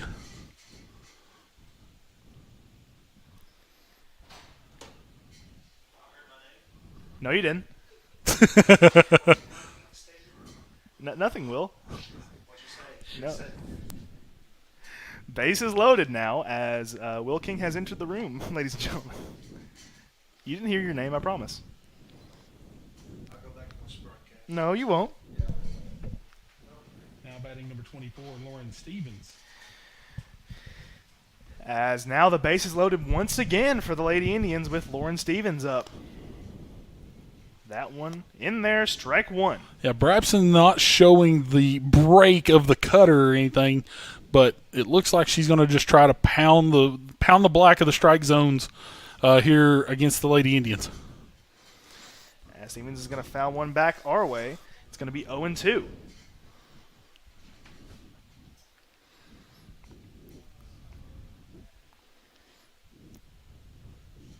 Stevens will step back in. Still no outs here in this one. As that one's going to be high, ball one, 1-2.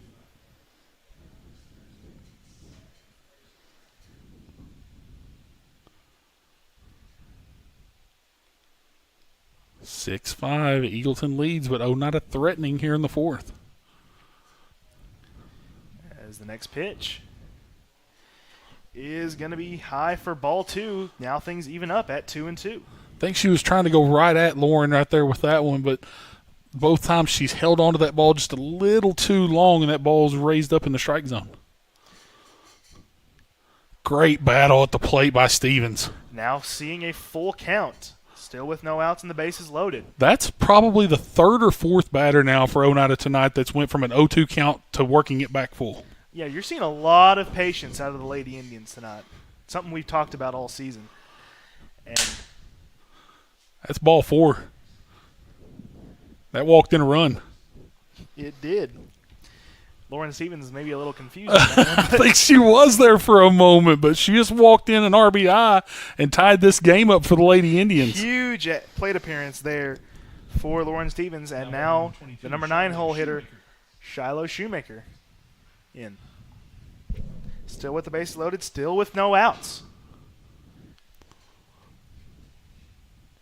First pitch is in there. Counts 0-1.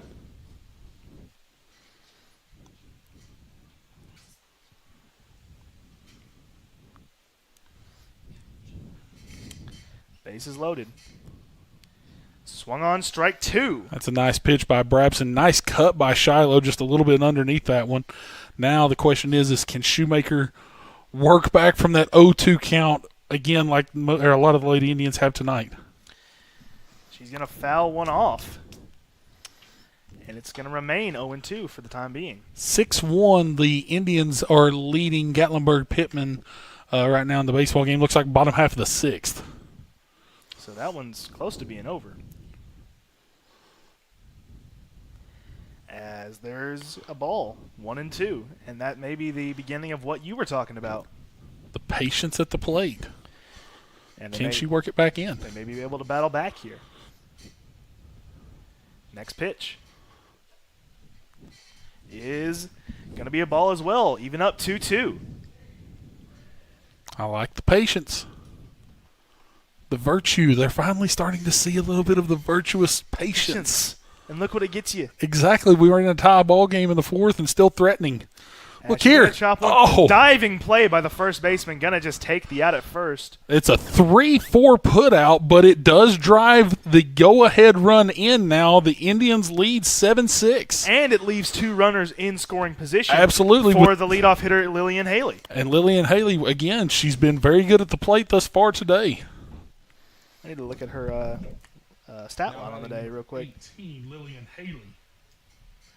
So now the Lady Indians taking their first lead of the ball game with a one-run lead. Tough swing there by Lillian Haley. She saw that one fat over the plate, and it sort of dropped off. That's really the first drop ball I've seen out of Brabson so far.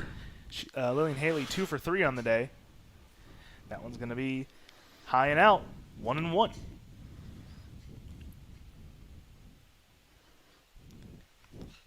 So those runners in scoring position with only one out here in the bottom of the fourth.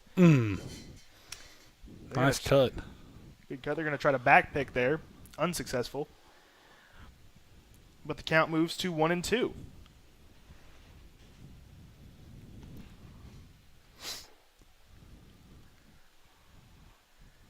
Brabson's pitch is going to be hit foul.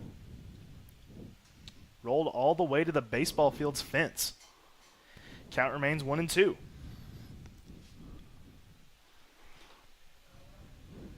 looking for a new ball here. Somebody get that young lady a ball. There it is. We got it.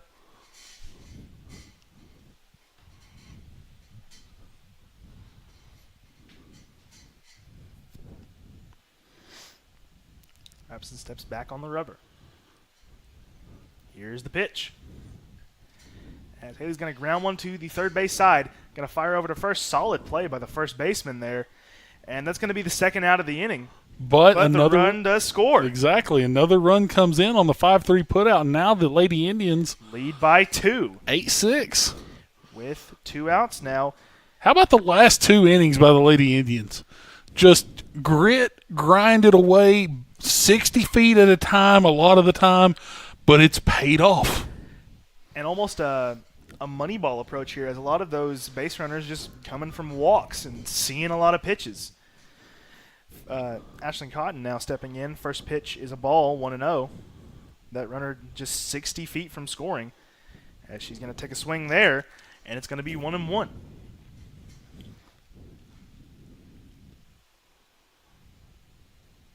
She steps back in. Here's the pitch. She's going to foul it back. It's going to be 1-2. She likes that ball up around the letters of the uniform. If she can flatten that out and find the fat part of the bat right there, that ball could travel a long way.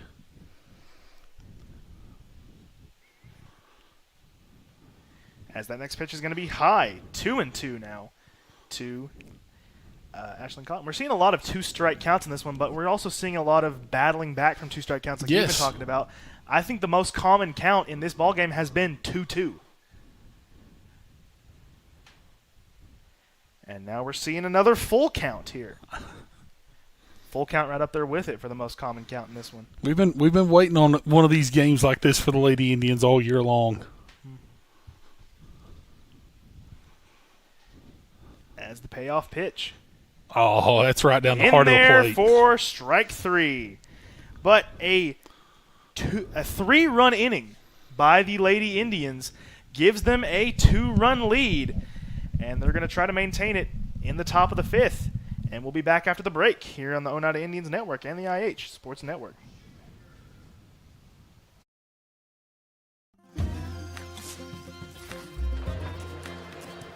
If you're a DIYer, Lumber King is your supplier. Equipment and tools? We got it. Paint and cleaning supplies? We got it. Rugged apparel and lawn care? We got that too. Visit us at 20359 Alberta Street in Oneida, Tennessee to make all your DIY dreams come true.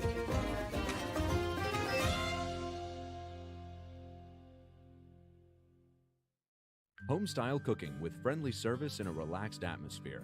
That's Razax. Razax offers breakfast served daily, just like Grandma fixed it, and daily specials like country fried steak, turkey and dressing, and of course, a fish fry every Friday. Razax has a full menu, ranging from quick and easy favorites like hamburgers and club sandwiches, to comfort foods like pinto beans.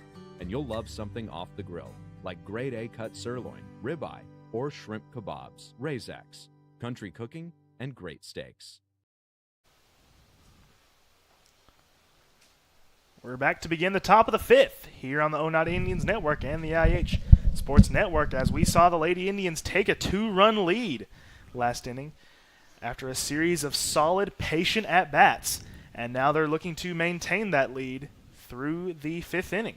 You're talking about the patience right now at the plate for both teams. Jolie Duncan going into this inning, starting the top half of the 5th inning, she's thrown 97 pitches in this game.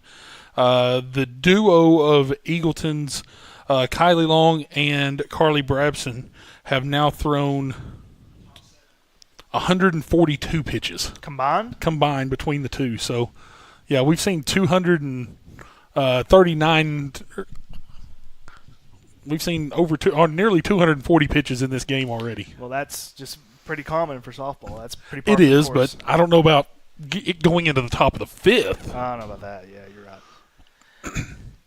As that's going to run inside and hit Sarah Wilson. She's going to be on base to start things off. That was Molly Davis. That was Molly Davis. I looked down at my thing and saw that. Yep. She put the hoodie on. It threw me off. Yep, so now we roll the lineup over. Gracie Finstamaker. What a name. I like that. Finstamaker. kind of like fence maker, but it's not. I'll tell you one of my favorites this year is this one's a throw down to second. That's on. Yep, nice they throw. got her. 2-6 on the put out. Caught stealing. How about that? Caught stealing by Shayla Shoemaker, as that now puts one out on the inning for the Lady Royals and eliminates that base runner. And a nice tag out at short by Melanie Lee right there. The ball was right on the bag, gets it and puts it down for out number 1. Nice. She's going to slice that into right field, and it's going to be foul. But no, one of my favorite names that I've heard thus far this year for any baseball, softball was actually over in Williamsburg. Went over to visit and saw Cumberland's baseball game. We got a young man by the name of John Boy Rittenhouse. John Boy Rittenhouse. That's going to be ball 2, 2-1. Interesting. I like it. Yeah.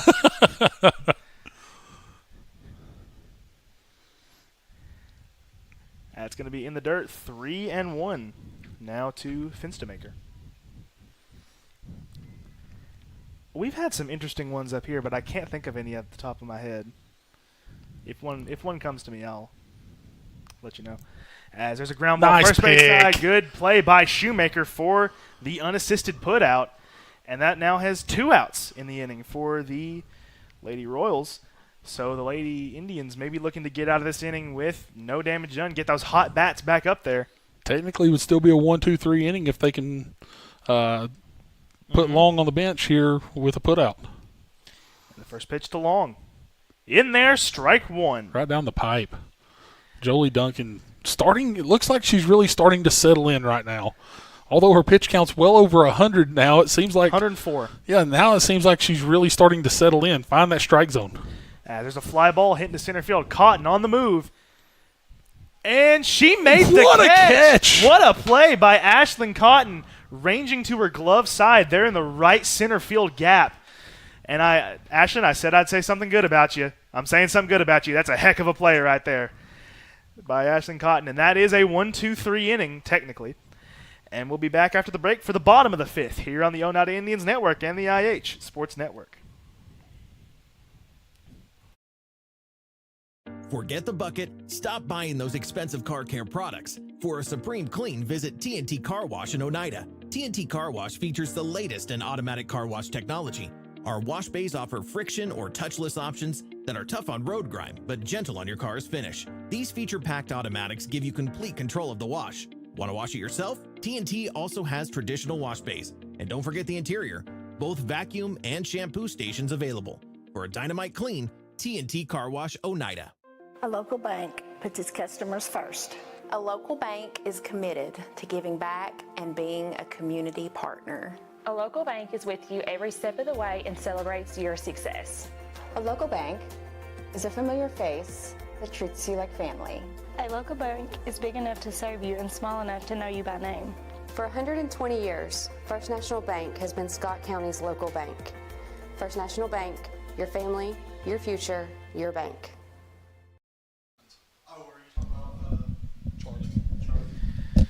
We're back for the bottom of the 5th here on the Oneida Indians Network and the IH Sports Network. As last inning we saw the Lady Indians' defensive effort, especially that great play out in center field by Ashlyn Cotton, keeping that score where it is. And now the hot bat's back in there for the Lady Indians with Kennedy Shoemaker set to lead things off. 3, 4, 5, the heart of the order coming up here for the Lady Indians. Kennedy Shoemaker ended up walking in a run last time up, I believe. As the first pitch to her is a ball, 1-0. And she's going to foul one back, and it's going to be even up at 1-1. She always grabs that handful of dirt. That's been a thing for her for many, many, many, many years. Just a ritualistic thing. It happens in the sport of baseball and softball. I saw talk about a ritual. I saw one this weekend that was very interesting. A young lady from Oklahoma, every pitch steps out, licks her bat. Oh, like Yasiel Puig. Yes. Oh, goodness. Does she have pine tar on her, or is she just licking it? Just I did not notice if it had any pine tar on it or not, but she steps out, swipes the bat with her thumb and then licks it and then steps back in. It's very, very weird. Well, I mean, whatever. I mean, everybody gets has you their through own. the at-bat. I mean, yeah, everybody full has their count own. to Shoemaker now. I know people who would brush. I mean, I don't know them, but I've heard of people who would brush their teeth in the dugout, and Wade Boggs ate an entire thing of chicken before a game, every game. As that's going to be a strikeout looking there for the first out of the inning. And it'll bring up Shayla Shoemaker for the Lady Indians. Yeah, there's the game of baseball is very, very it's superstitious. Very superstitious. I had a couple when I played even. I did too. I always wore the white arm sleeve on my right arm because I felt like I played better defense when I had it on.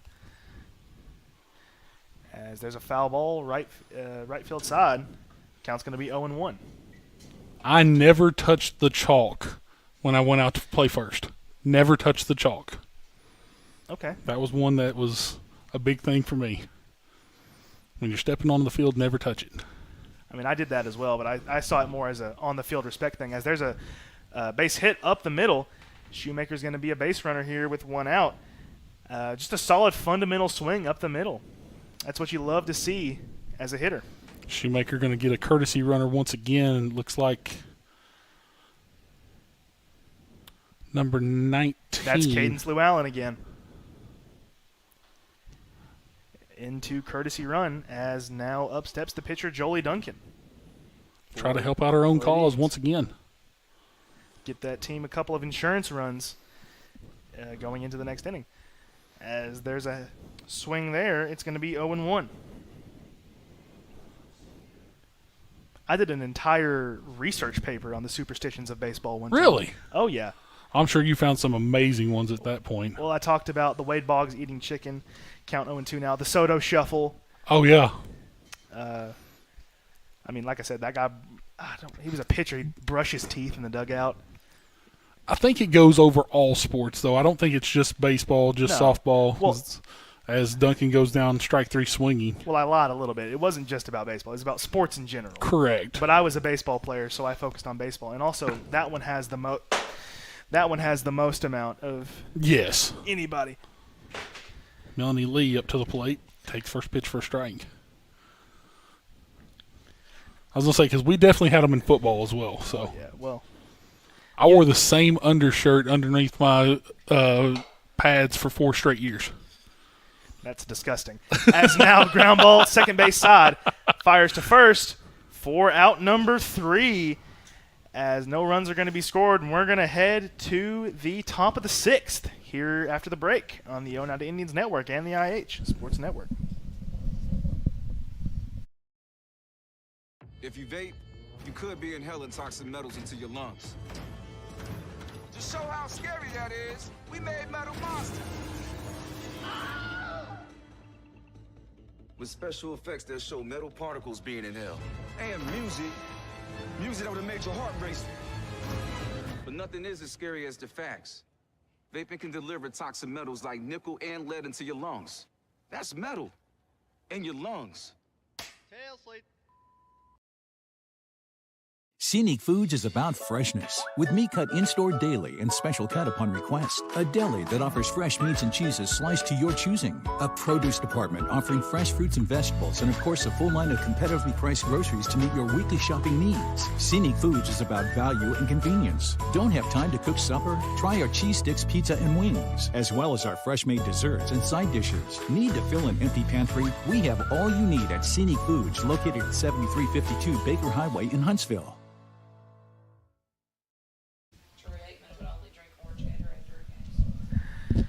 We're back to begin the top of the 6th here on the Oneida Indians Network and the IH Sports Network. Still a score of 8-6 in this one as we're getting into the later innings of this ball game.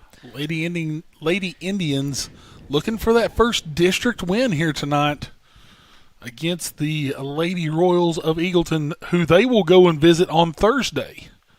That'll be a 6 o'clock start over there in Blount County.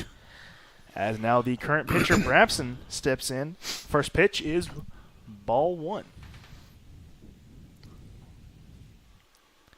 Next pitch is also going to be called a ball. It's 2-0. You know, with no home games on Thursday, may have to make a trip over to Maryville and visit our old friend Scott West. You have fun with that. as now it's going to be 3-0. To start things off here in the top of the sixth.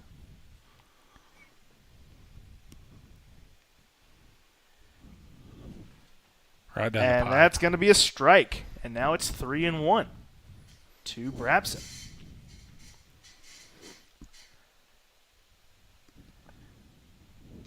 Here's the pitch. It's going to be ball 4, and we're going to have a leadoff base runner for the Lady Royals as up steps Sarah Wilson.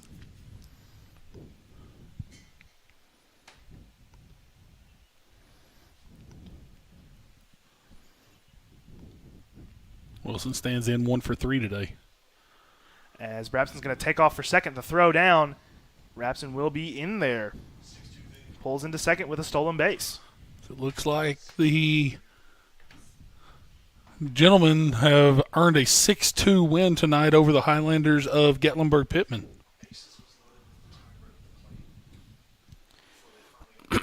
As that next pitch is going to be outside for a ball.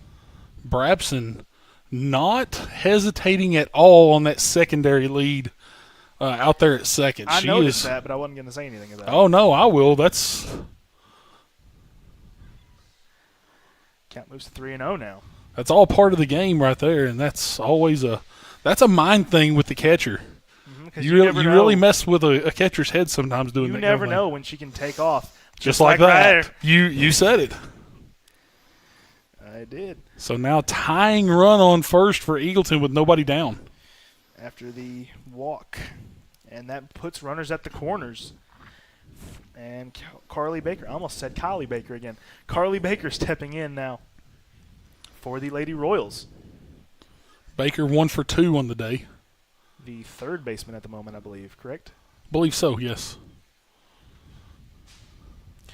Runners taking off for second, but the ball's going to get away from Shoemaker. That means runners at second and third. 2 runners in scoring position. And Brabson was itching to go home as soon as she saw that ball get past, but that ball actually went off the shin guard of the umpire. I think that's the only thing that kept Brabson from trying to come home. There's another ball. Count is now 2-0.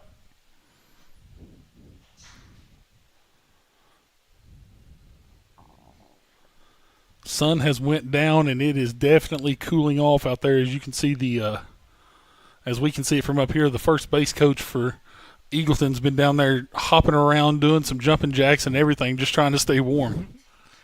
3-0 count now to Baker. I guess they call this dogwood winter, I believe. Where it's like winter in the spring months? Yeah, it cools off enough to mess with things. There's like 17 different winters, it seems like. Base is now loaded for the Lady Royals. As now stepping up is number 21, Claire Johnson, with a chance to drive in several runs here.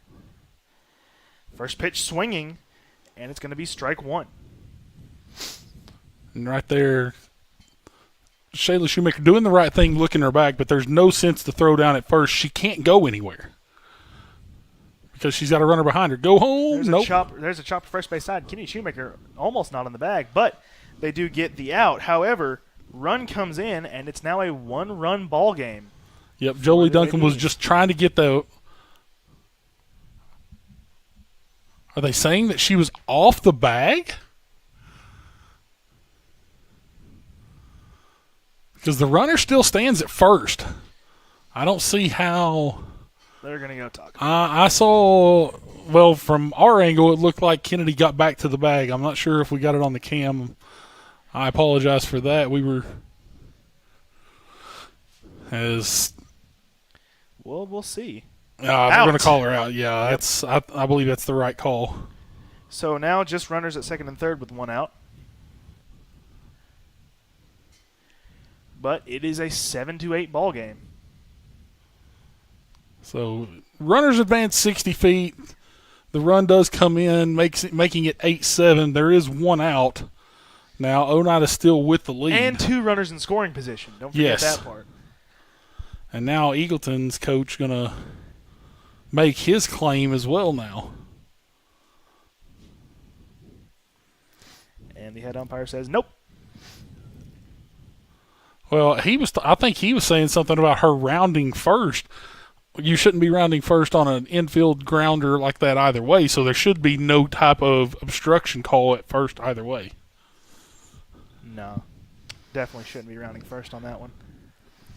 Unless maybe there's 2 outs, but even then. Bunt, going to be high in the air. Ooh, that hit the bat, and now a little bit of defensive mishap with the Lady Indians. I thought that ball hit the bat as well. I believe it did. They're going to say it did not. So run scores. Yes. And now we have an 8-8 game, and time going to be called. Wow, the course of events that has happened in this ball game is nothing short of you need to write this down in a book. You don't see this kind of stuff happen this often in one single game. This has been an amazing game. This rivals the baseball game we did. Oh my goodness, the Wartburg game. That was an amazing 3 game. hours and 40 minutes for that ball game that night. That wow. was a 5-hour broadcast that night. It seemed like it. No, it was. It was 4 hours, 40-something minutes. I thought it was 3:40. Started at 6 and ended at just before 10. Well, that also is accounting for. Yeah, if you put in the pregame and all that, yeah. Yeah. Very good point. I believe it was 4 hours long. Either way, it was a marathon. And it was worth every second of it, though. It was an amazing game. You and Will got to enjoy being up in the box that night. Yeah. I was down in the dugout, very cold, taking photos, and man. Well, that was also the best call of my life. The walk-off single. It all depends on this. That's right. So runners on, still in scoring position. This is Emma Garrett in right now. She's 0 for 1 on the day. As that's going to be swung on. Is that strike one? One, yes. Yeah, okay. I don't know if it had been strike 2 or not. That's in there, strike 2. Great. What a pitch by Jolie Duncan. Great location there by Duncan. Almost behaved like a sinker, it looked like. Oh, yeah. Like a little two-seam action, biting on the arm side. As there's a fly ball into the right center field gap. It's going to touch down, hits the fence. 2 runs are going to score, most likely. Definitely. As that runner moves into second with a double.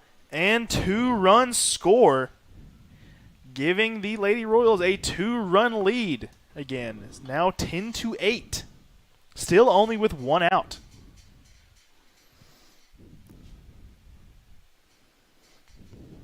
As now up steps Molly Davis for the Lady Royals.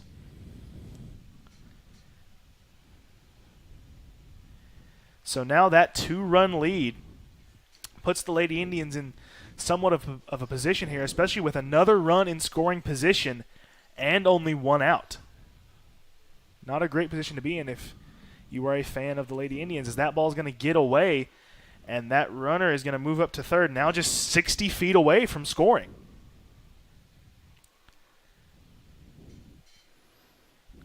And is that called a ball? Yes. It was, yes. Yes, it was. I didn't know if she'd pulled back or not. I think that ran inside that and one, hit her. It did. It came off the dirt first, but it hit her. So now runners at the corners with still only 1 out for the Lady Royals, and we are going back to the top of the lineup with Gracie Finstamaker. We hope we're saying that right. That's what we're seeing. Finstamaker. I mean, that's what it looks like. But, I mean, you never know for sure.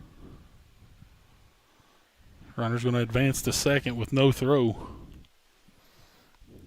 So now 2 runners in scoring position once again for the Lady Royals. As that's a ground ball hit up the middle for a base hit. Runners running around third. And they got her. And now that runner's trying for third. They're not going to get her there. But 2 outs. And only 1 run scoring brings us to 11-8 in this one, and a runner on third now. So now 2 outs with Kyla Long stepping up to the plate. Nice throw by Cotton to cut that runner off at the plate. Good defense out of Cotton this evening with that great catch out there, and also the outfield assist. Starting things off 1-0, too long.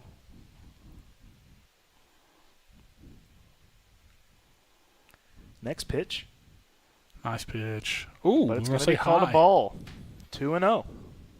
Good location there by Duncan.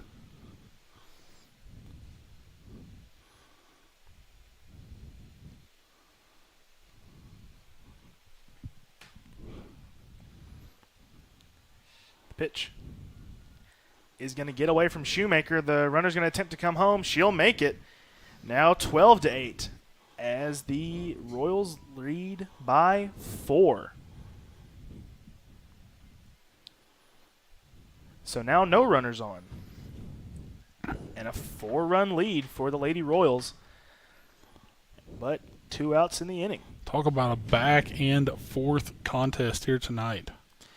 As she's going to draw the walk there, give the Lady Royals another base runner. Brabson now back to the plate. Time going to be called. And I believe we're going to have a pitching change. I think we're going to see Cameron Lee come into the game. That's been the go-to this season for the Lady Indians when Jilly Duncan has pitched her last pitch. As we go over the pitching change and the new pitcher will warm up, we'll take a break here on the Oneida Indians Network and the IH Sports Network. The superior technology of fiber optics carries a communication signal that is more robust and reliable than older technologies. Connecting homes and businesses directly to fiber optic networks enables enormous improvements in what bandwidth devices are capable of delivering. Experience Highland Communications' world-class broadband, delivered over Highland Telephone Cooperative's fiber optic network to make your online experience extraordinary. Highland Telephone and Highland Communications. World-class connections with a local, hometown touch. We're back here on the Oneida Indians Network and the IH Sports Network as we see Cameron Lee now into pitch in this one. Bo, when you get the chance, can you pull up Jilly Duncan's stats from the game? Got you right here, my friend. All right. She finishes off the evening with with 5 2/3 innings, 8 hits, currently 12 runs, 11 of those earned. Possibly with a 13th and 12th standing at first. 9 walks, 5 strikeouts on 134 pitches. She faced 38 batters tonight. What's the walk to strikeout ratio? 9 to 5. Oh, Dolly Parton. Little working lady, little Dolly. What a way to make a living. As now we see Cameron Lee warming up. The go-to, I'll say, reliever here for the Lady Indians this season so far. As she, especially in the games we've broadcasted, has been called upon in the late innings to relieve Jilly Duncan several times. And we'll see how she fares today. So who's playing left field?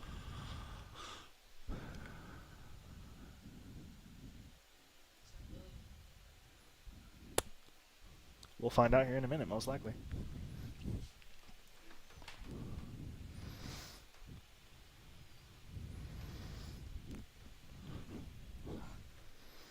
Looks like it's going to be Jolie Duncan taking left field. I'm just going to make a straight switch. Fair enough. So now Cameron Lee going to face her first batter in this one, and it's going to be Carly Brabson, the other team's pitcher. Brabson 1 for 3 on the day. In there, strike one. As Lee's going to start things out ahead in the count. Next pitch is going to get away from Shoemaker. Runner's going to move up to second and now in scoring position. And Brabson's going to have a 1-1 count.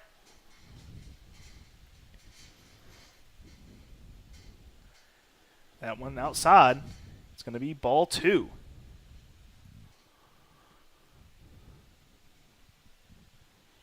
Lee to deliver. Little chopper Going to be picked up by Lee. Fires to first. In time for the out.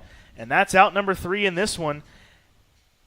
But the Lady Royals pull away with the lead. We'll be back for the bottom of the 6th after the break here on the Oneida Indians Network and the IH Sports Network. Danny's Drugs has been dedicated to providing patients with quality healthcare services since 1966. From our beginnings as a fountain drugstore to our current location on the 4th lane in Oneida, one thing has remained the same: exceptional service. Our staff of highly motivated and carefully trained professionals understand your needs and respond to them in a personal and friendly manner. Our staff works together as a team to provide the finest patient care available. That's Danny's Drugs, putting patients first since 1966. Twin K Enterprises is more than just concrete. We have all sizes of septic tanks available, poured on site at our Oneida plant with quality you expect from Twin K products, and state certified in both Tennessee and Kentucky. We also offer rock and gravel for your next driveway project, landscaping rock, sand, and concrete supplies, and of course, delivery is always available. Make Twin K a part of your next home improvement project. Call 569-6341. Welcome back as we're here for the bottom of the 6th here on the Oneida Indians Network and the IH Sports Network. Sorry for the error on the broadcast scoreboard. The actual score is 12-8, not 13-8. We now have that fixed. But half dozen hung, though, by was it Eagleton. Half dozen? I was trying to think of what the number was. It was 8-6 going into that last inning. Yeah, that's 6 runs right there. But up for Oneida is 7-8-9 as Cameron Lee, the new pitcher, is stepping in. First pitch is going to be ball 1. And, Bo, you like to find those Easter eggs. This is the same matchup that ended the last inning. Just It flipped. is. So It is. starts this inning. But it's just flipped. As she's going to foul that one off. It'll be 1-1.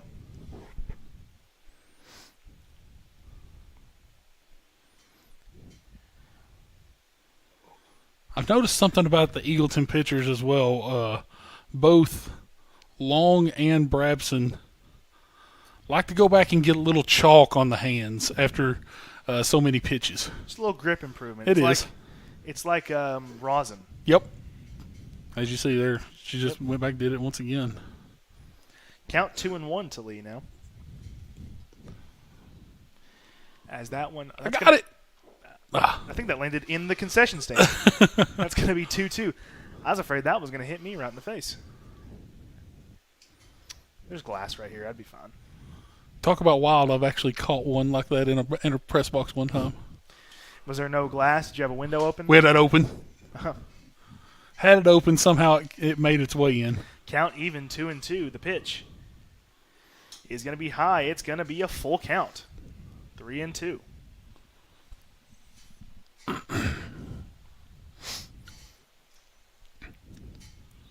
Another full count we're seeing here in this one. As that's going to be grounded to third. Third baseman's going to fire over. What a stretch by the first baseman over there. Heck of a dig over at first. That warms, I think she's feeling it a little bit, though. Yeah, that warms my soul to see great plays by first baseman. As a former first baseman myself. That was a great dig over there at first. Great play. Now up for the Lady Indians is Lauren Stevens, who gets a chance with 1 out here in the bottom of the 6th.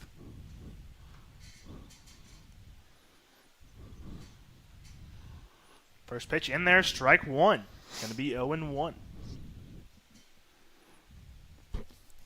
Once again, we'll be back on the air on Friday here on the Oneida Indians Network. This pitch is high, ball 1.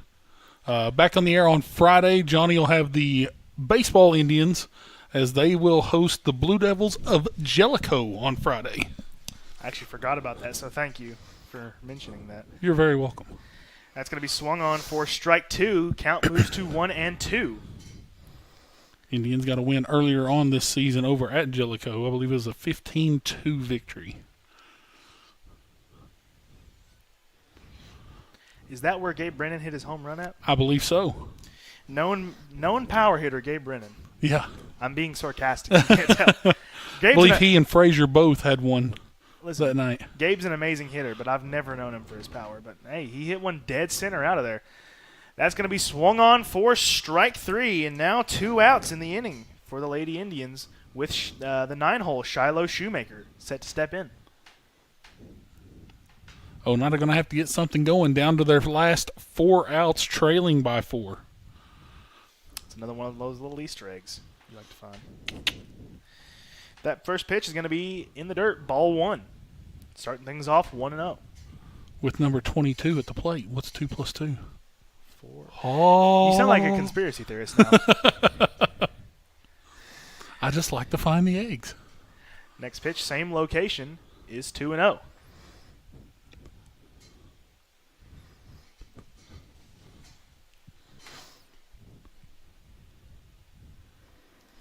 Here's the pitch. Swung on for strike 1. And it's going to be 2-1 now to Shiloh. 1-2 or 2-1? 2-1. I thought she had swung at 2. No.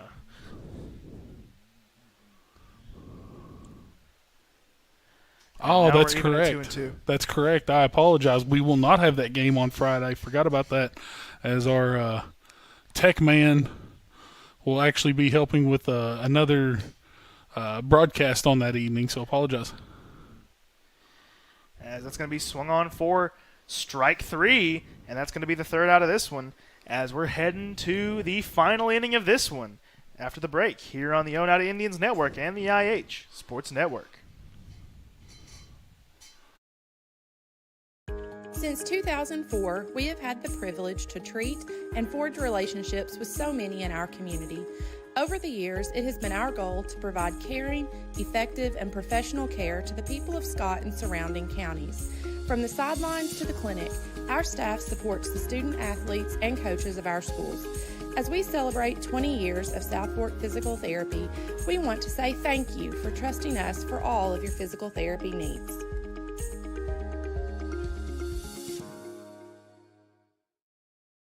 The superior technology of fiber optics carries a communication signal that is more robust and reliable than older technologies.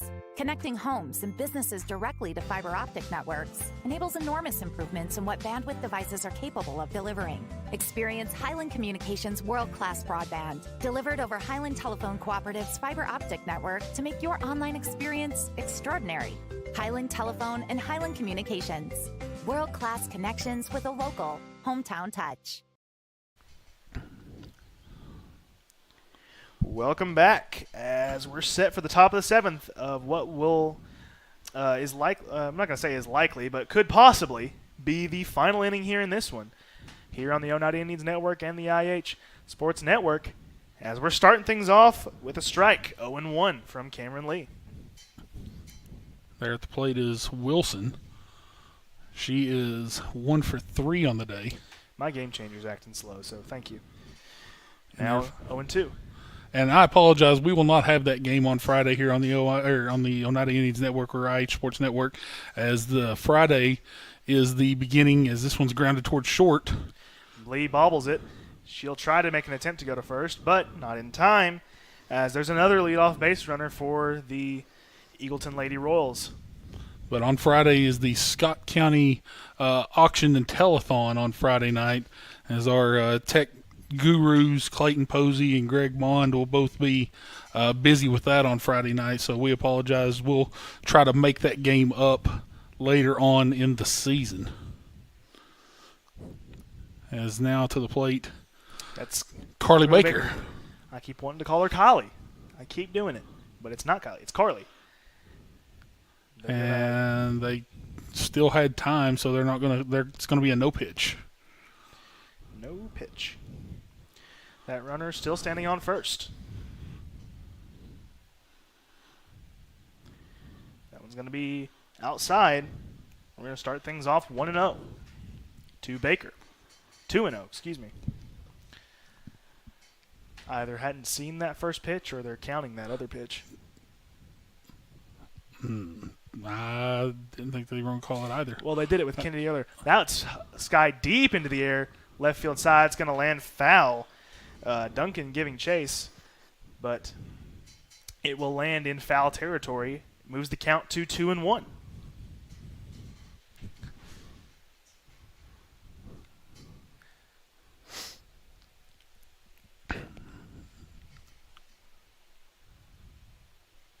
Next pitch. Bunting, it's going to go foul. And it moves the count to 2-2, evens it up. As that runner has to head back to first after the foul ball.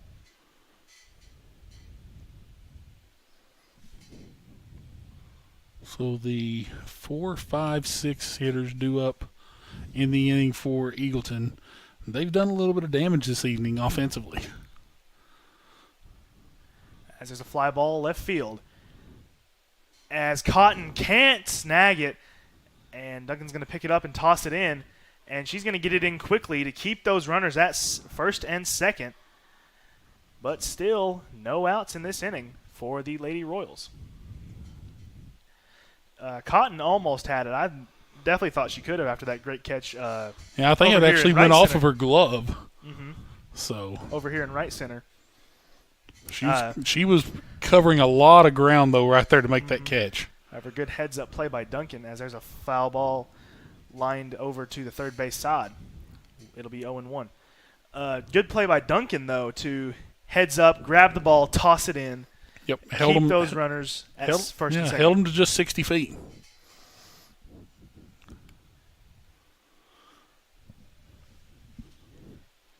As the bunt here. It's going to land right on the backstop. That one doesn't happen very often. Did that go off of Shayla Shoemaker's face as well? No, I think it went off just off the top of the bat and then just happened to have enough spin and hit perfectly where it just sort of stuck. Stuck in the backstop. As the next pitch, it's going to be outside, ball 1. 1-2.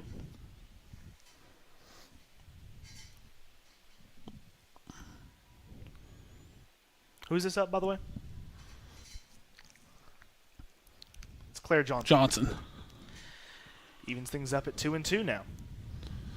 Who was 0 for 3 on the ball game. So I believe there's a walk mixed in there somewhere. There's one there. So definitely one there. As that'll load the bases for the Lady Royals. Nope, that was ball 3. The count was full. No, they're saying the count's now full. Well, the count's now full. That's what I meant. But those runners get to stay at second and third. Mm-hmm. That's just a defensive error. I mean, by technicality, yeah, that's how that works. Now There's the walk. Now she'll trot down to first, and now the bases will be loaded. Still with no outs. And I believe this is Lila Campbell coming to the plate. That is correct. She's 1 for 2 today.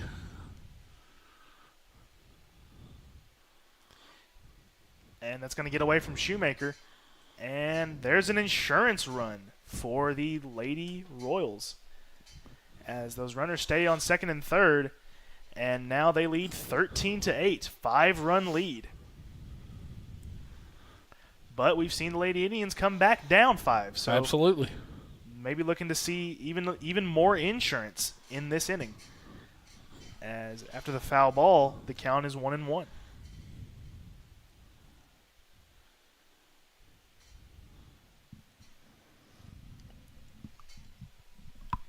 Lee to deliver. Here's the pitch. It's going to be outside. It's going to get away from Shoemaker, and another insurance run comes in. Gives the Royals a 6-run lead here in the top of the 7th.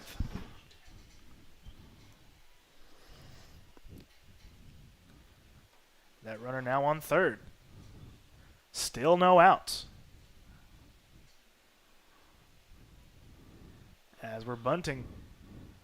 And it's going to go foul. Count is now 2-2.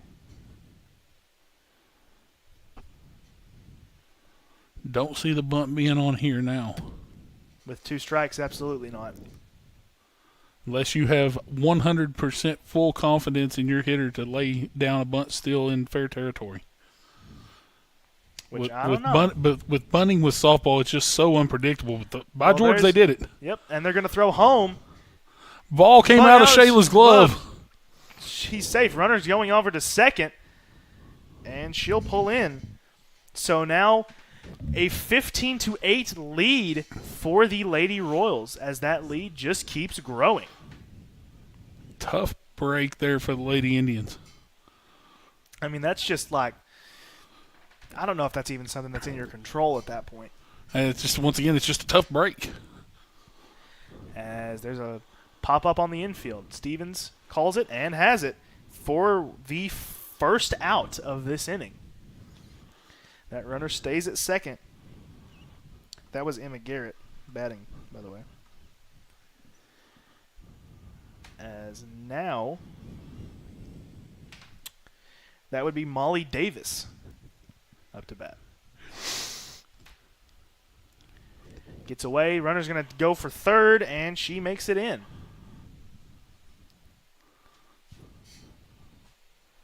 So now that run just 60 feet away.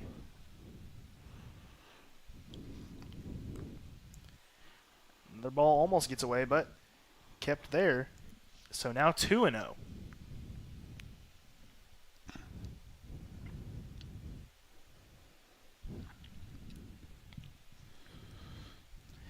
Next pitch is going to be ball 3.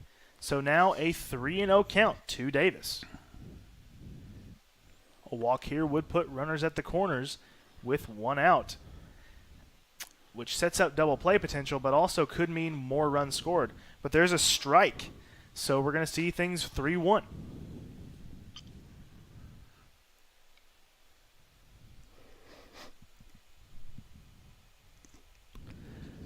Outside, it's going to be ball 4. So now runners at the corners. Like I said, double play situation, but also the chance for more runs to be driven in. As we go back to the top of the lineup, and we had maybe a thing said about this name, Finstemaker. What were you saying at the break about it? Finstemaker is a possibility that it could be. Finstemaker.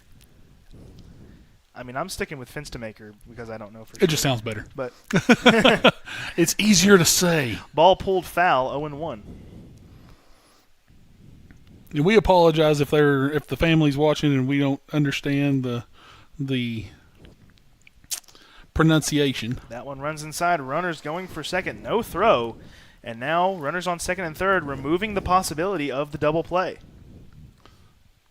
Eagleton has given us a plethora of names this year. With Gio Hippolyte Jean. How about all 3 brothers playing soccer? Oh, yeah. I was on camera for that one. That was an interesting game. I'll say Gio Hippolyte Jean. Yeah. Count moves to 3-1 now. And he has 2 brothers. One that's a senior as well, and another one that's a freshman, I believe. As there's one fouled back right field that hits the fence that I can't see, so I'm going to assume it's imaginary. And the count will be full. That fence isn't real. It's not real. It's not real. Like, you can't make me believe that it's real. I don't see it. It's not there. You always keep things interesting, Johnny Markham. I don't think that's a compliment. Oh, absolutely, it's a compliment. As there's another walk. That'll load the bases with 1 out for the Lady Royals. Big chance for the Lady Royals to just keep driving in those runs. Give themselves even more insurance late in this one. So I believe this is Kyla Long here. That is correct. Yep. Couldn't see her number at first.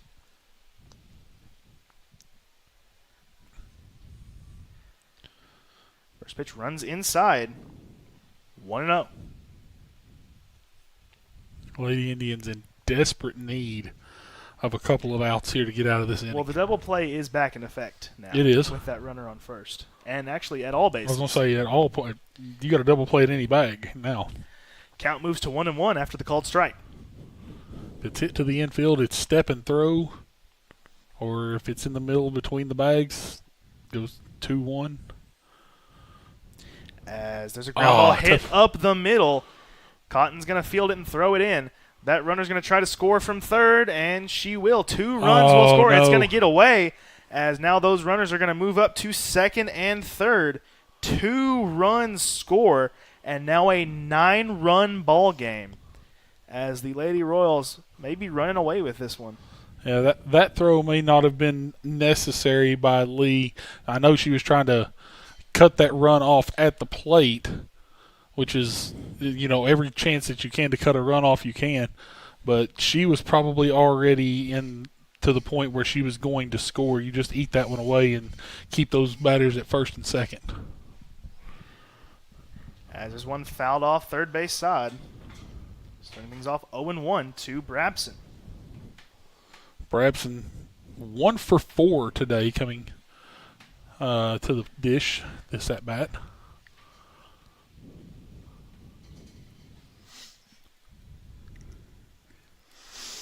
As there's a ground ball right in the 5-6 gap, cut off by Duncan. Run scores, another run comes in, 2 runs score, and now the Lady Royals lead by 11 here in this one. With that runner on first, still only 1 out. Remember, this was an 8. Sarah Wilson. This was an 8-6 ball game in favor of the Lady Indians. So just some tough breaks. Pop up on the infield. Lee will have it for the second out. That runner remains on first, but now 2 outs. Double play no longer needed. As now here comes Carly Baker.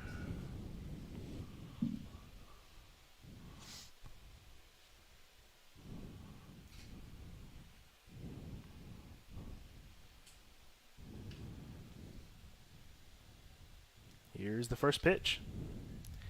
Grounded third base side. I'll say foul. Foul ball. We're going to start things off 0-1.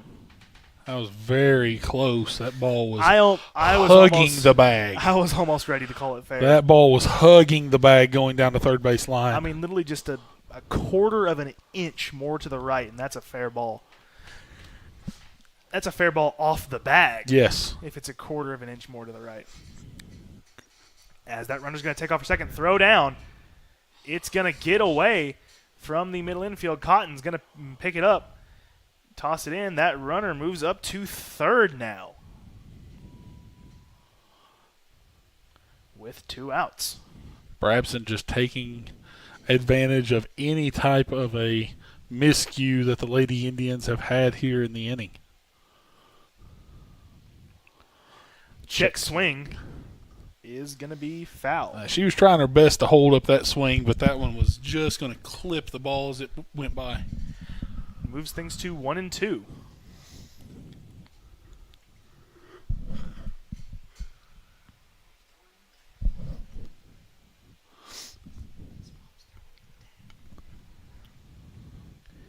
As it's going to be grounded third base side. Stevens bobbles it, picks it up, fires to first, not in time.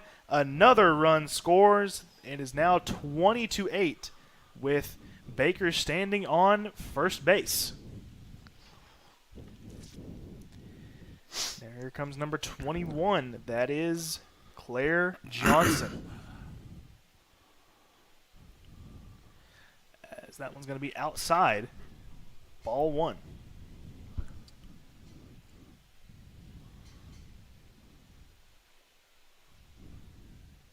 Lee to deliver. Runner's taking off her second. Ball gets away from Shoemaker.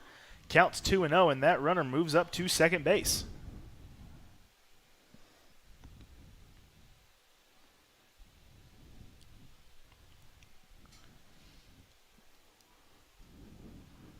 There's one fouled back.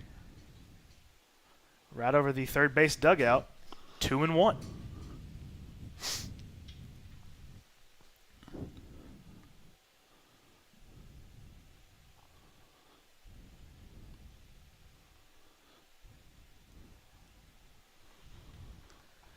As there's a ground ball going to get past Haley.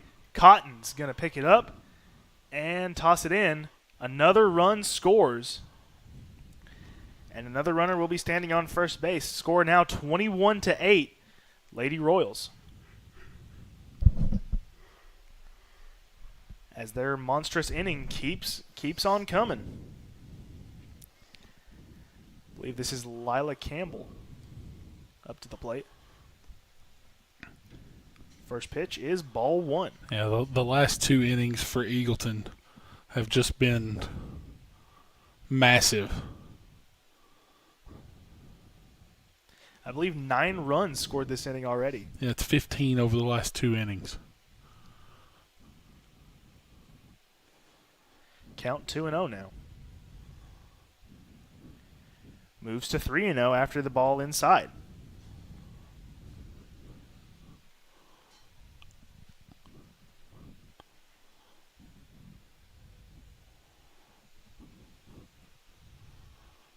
That's going to be strike one. Moves the count to 3-1. She thought she had drawn the 4-pitch walk. Head up behind the plate, said, "Come back here."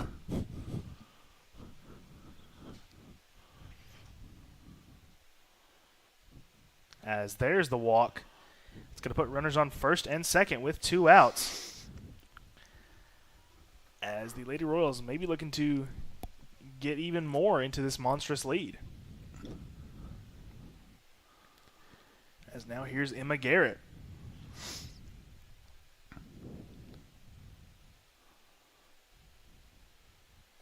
First pitch outside, ball one.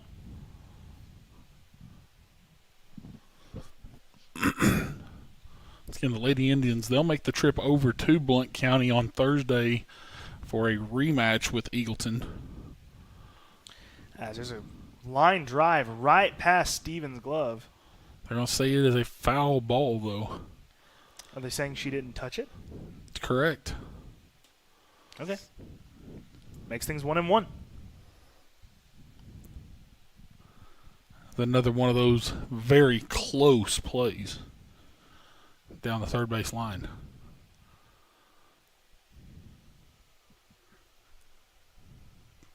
As there's a ground ball up the middle, this will probably get a run home. As Cotton is going to fire one in. And 1 run will score, making it a 10-run inning for the Lady Royals and putting runners on second and third.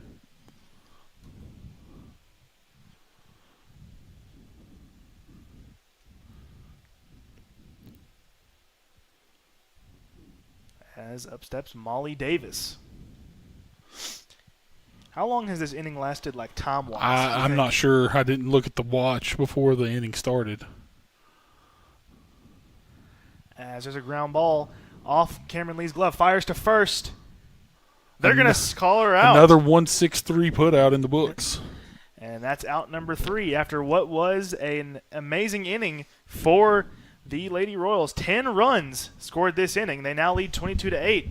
We'll take a quick break and be back for the bottom of the 7th here on the Oneida Indians Network and the IH Sports Network. If you vape, you could be inhaling toxic metals into your lungs. To show how scary that is, we made metal monsters.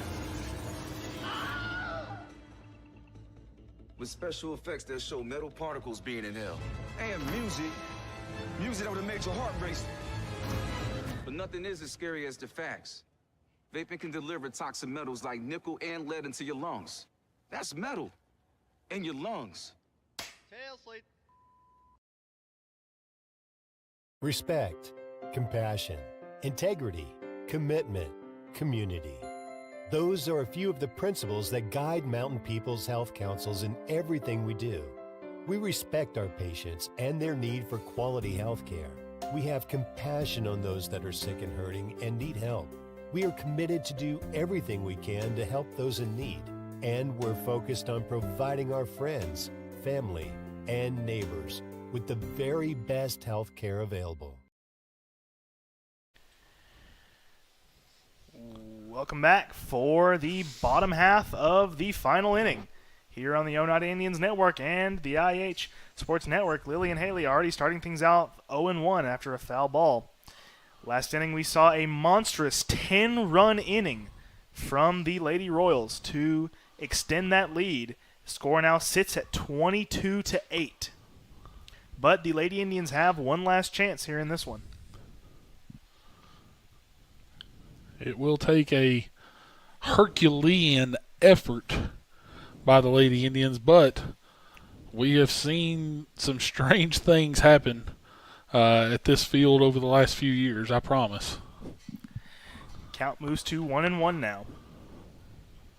We're 1-2-3, just at the top of the order here in this one. As the next pitch is going to be high. It's going to be 2-1.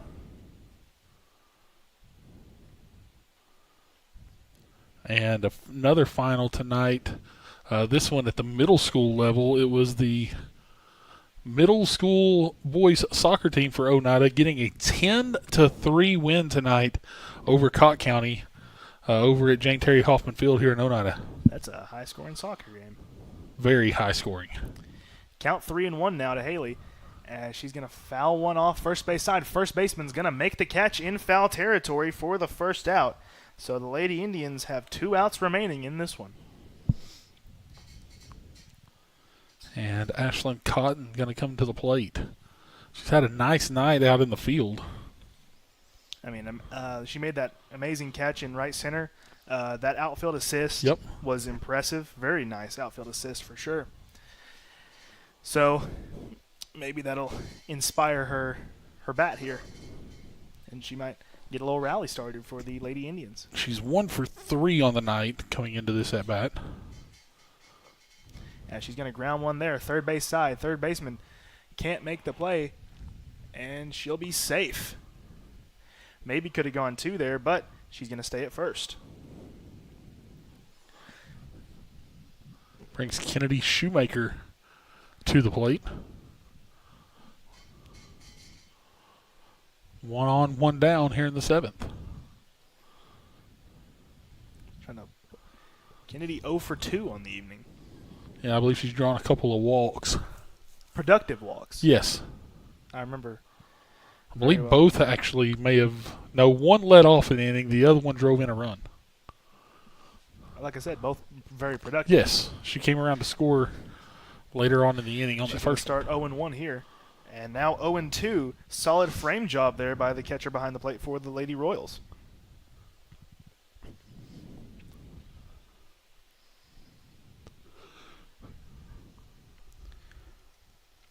And she's going to foul that one back. It'll remain 0-2. Once again, to stay updated with all of our broadcast schedule, you can follow us on Facebook on OHS Indians Athletics, as well as Instagram. This is a ground ball, second base side. Gets past the second baseman. Cotton's going to go for 3 as the throw's going to come in, and she's going to pull into third. Runners at the corners now for the Lady Indians. Nice piece of hitting there by Kennedy Shoemaker. Went off the glove of the second baseman. A nice heads-up play there by Cotton to go ahead and come to third.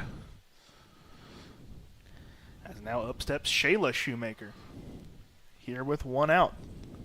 But also, once again, follow us on Facebook, OHS Indians Athletics, as well as Instagram, Oneida Indians TN. First pitch, low ball 1. Thank you for taking over while I was yawning. I got you. Got to help each other out every so often. Ever so often. We did the same thing in football. We did. When our positions were reversed. Middle school football, and we were trying to do everything at that point night. Oh, my goodness. Tell me about it. It was counts 2-0 now. That was a broadcast and a half. It was fun, though. It was. I enjoyed it. Swung on. Going to be grounded off the glove of the first baseman. They're going to take the force out at first as Kennedy's going to move up to second, and the run scores. So now 2 outs in the inning. Score now 9-22 with Jolie Duncan stepping in with Kennedy Shoemaker on second in scoring position. Indians down to their final out. Going to really have to put the rally caps on here. First pitch going to be ball 1. We'll probably be a little quick wrapping things up tonight as we try to get out of here before they lock us in.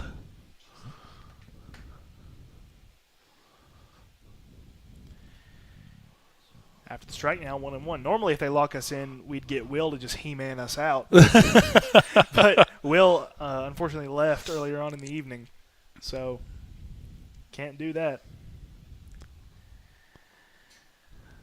Count now moves to 2-1.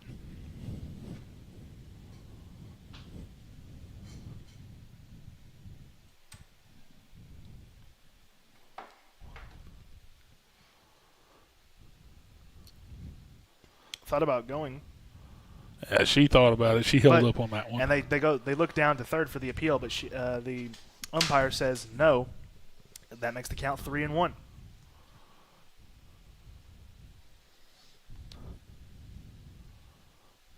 That's going to be strike 2. So now Joey Duncan faces a full count.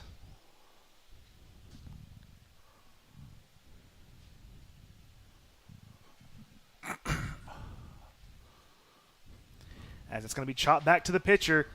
And that's going to be the final out of this one. As the Eagleton Lady Royals run away with this one. The final score, 22-9. We'll be back with our final thoughts on this one after the break, here on the Oneida Indians Network and the IH Sports Network. El Rey is Scott County's home for great Mexican flavor. Located in Oneida Plaza, we're just up the sidewalk from Walmart. From our fresh chips that are made daily to our chicken or beef fajitas that are big enough to share, El Rey uses the freshest ingredients to serve authentic Mexican dishes that will be a hit with the entire family. Stop in before the game on Friday or pop in on Saturday and watch college football on one of nearly a dozen screens while you eat. That's El Rey Azteca, open until 9 p.m. Sunday through Thursday and 10 p.m. on weekends. Relive the moments that made history, on the field, in the gym, and across our community. From thrilling game-winning plays to unforgettable graduations, SFN has over 1,600 videos ready to watch anytime. Join sfn.tv for just $4.99 a month and unlock decades of local memories. Want to own a piece of history? Visit shop.sfn.tv for digital downloads and DVDs of your favorite events. Subscribe or shop today at sfn.tv, your home for local sports and community memories. Scenic Foods is about freshness, with meat cut in-store daily and special cut upon request. A deli that offers fresh meats and cheeses sliced to your choosing. A produce department offering fresh fruits and vegetables, and of course a full line of competitively priced groceries to meet your weekly shopping needs. Scenic Foods is about value and convenience. Don't have time to cook supper? Try our cheese sticks, pizza, and wings, as well as our fresh-made desserts and side dishes. Need to fill an empty pantry? We have all you need at Scenic Foods, located at 7352 Baker Highway in Huntsville. Forget the bucket. Stop buying those expensive car care products. For a supreme clean, visit TNT Car Wash in Oneida. TNT Car Wash features the latest in automatic car wash technology. Our wash bays offer friction or touchless options that are tough on road grime, but gentle on your car's finish. These feature-packed automatics give you complete control of the wash. Want to wash it yourself? TNT also has traditional wash bays. And don't forget the interior. Both vacuum and shampoo stations available. For a dynamite clean, TNT Car Wash Oneida. Welcome back. Your final score in this one. The Oneida Lady Indians 9, the Eagleton Lady Royals 22. And, Bo, this was a back-and-forth game from the beginning. The real story in this one is just that those monstrous 6th and 7th innings by the Eagleton Lady Royals really pulling away in this one. Because, I mean, not a bad game by any means from the Oneida Lady Indians. One of the best we've seen all year. No, battled back from a 5-0 deficit early on. Ended up coming back and taking the lead in that one. In this ball game earlier on, it was 8-5 at one point in this game, but it was just a flurry from Eagleton here in the latter part of the game, especially the final 2 innings where they hung up a total of, I believe, that is 16 runs that they hung up in the final 2 innings of play. This is a game that Oneida just has to put behind them and then get ready and go over there on Thursday. This is a rematch game on Thursday once again. Come back and be ready to go. All right, I think that's going to be it for us unless you have any more final thoughts. Nah, special thanks to everybody that was involved tonight. Thank you, Johnny, for doing the play-by-play tonight, of course. Clayton Posey back home base, as well as Greg Bond at the IH Sports Network for us this evening, helping us get on. We plan on, once again, being back on sometime next week for a couple more broadcasts with the IH Sports Network. Once again, to keep up with where we're going to be on and when we're going to be on, follow us on Facebook, OHS Indians Athletics, as well as Oneida Indians TN on Instagram, OHS Indians TN on Twitter as well. So, kind of like he said, this has been Jonathan Markham with your call this evening. Thank you to Bo Kidd for joining me. Thank you to Clayton Posey and Greg Bond, our technical directors. And we're going to say goodbye in this one. Once again, your final score, the Oneida Lady Indians 9, the Eagleton Lady Royals 22. Stay safe, everybody.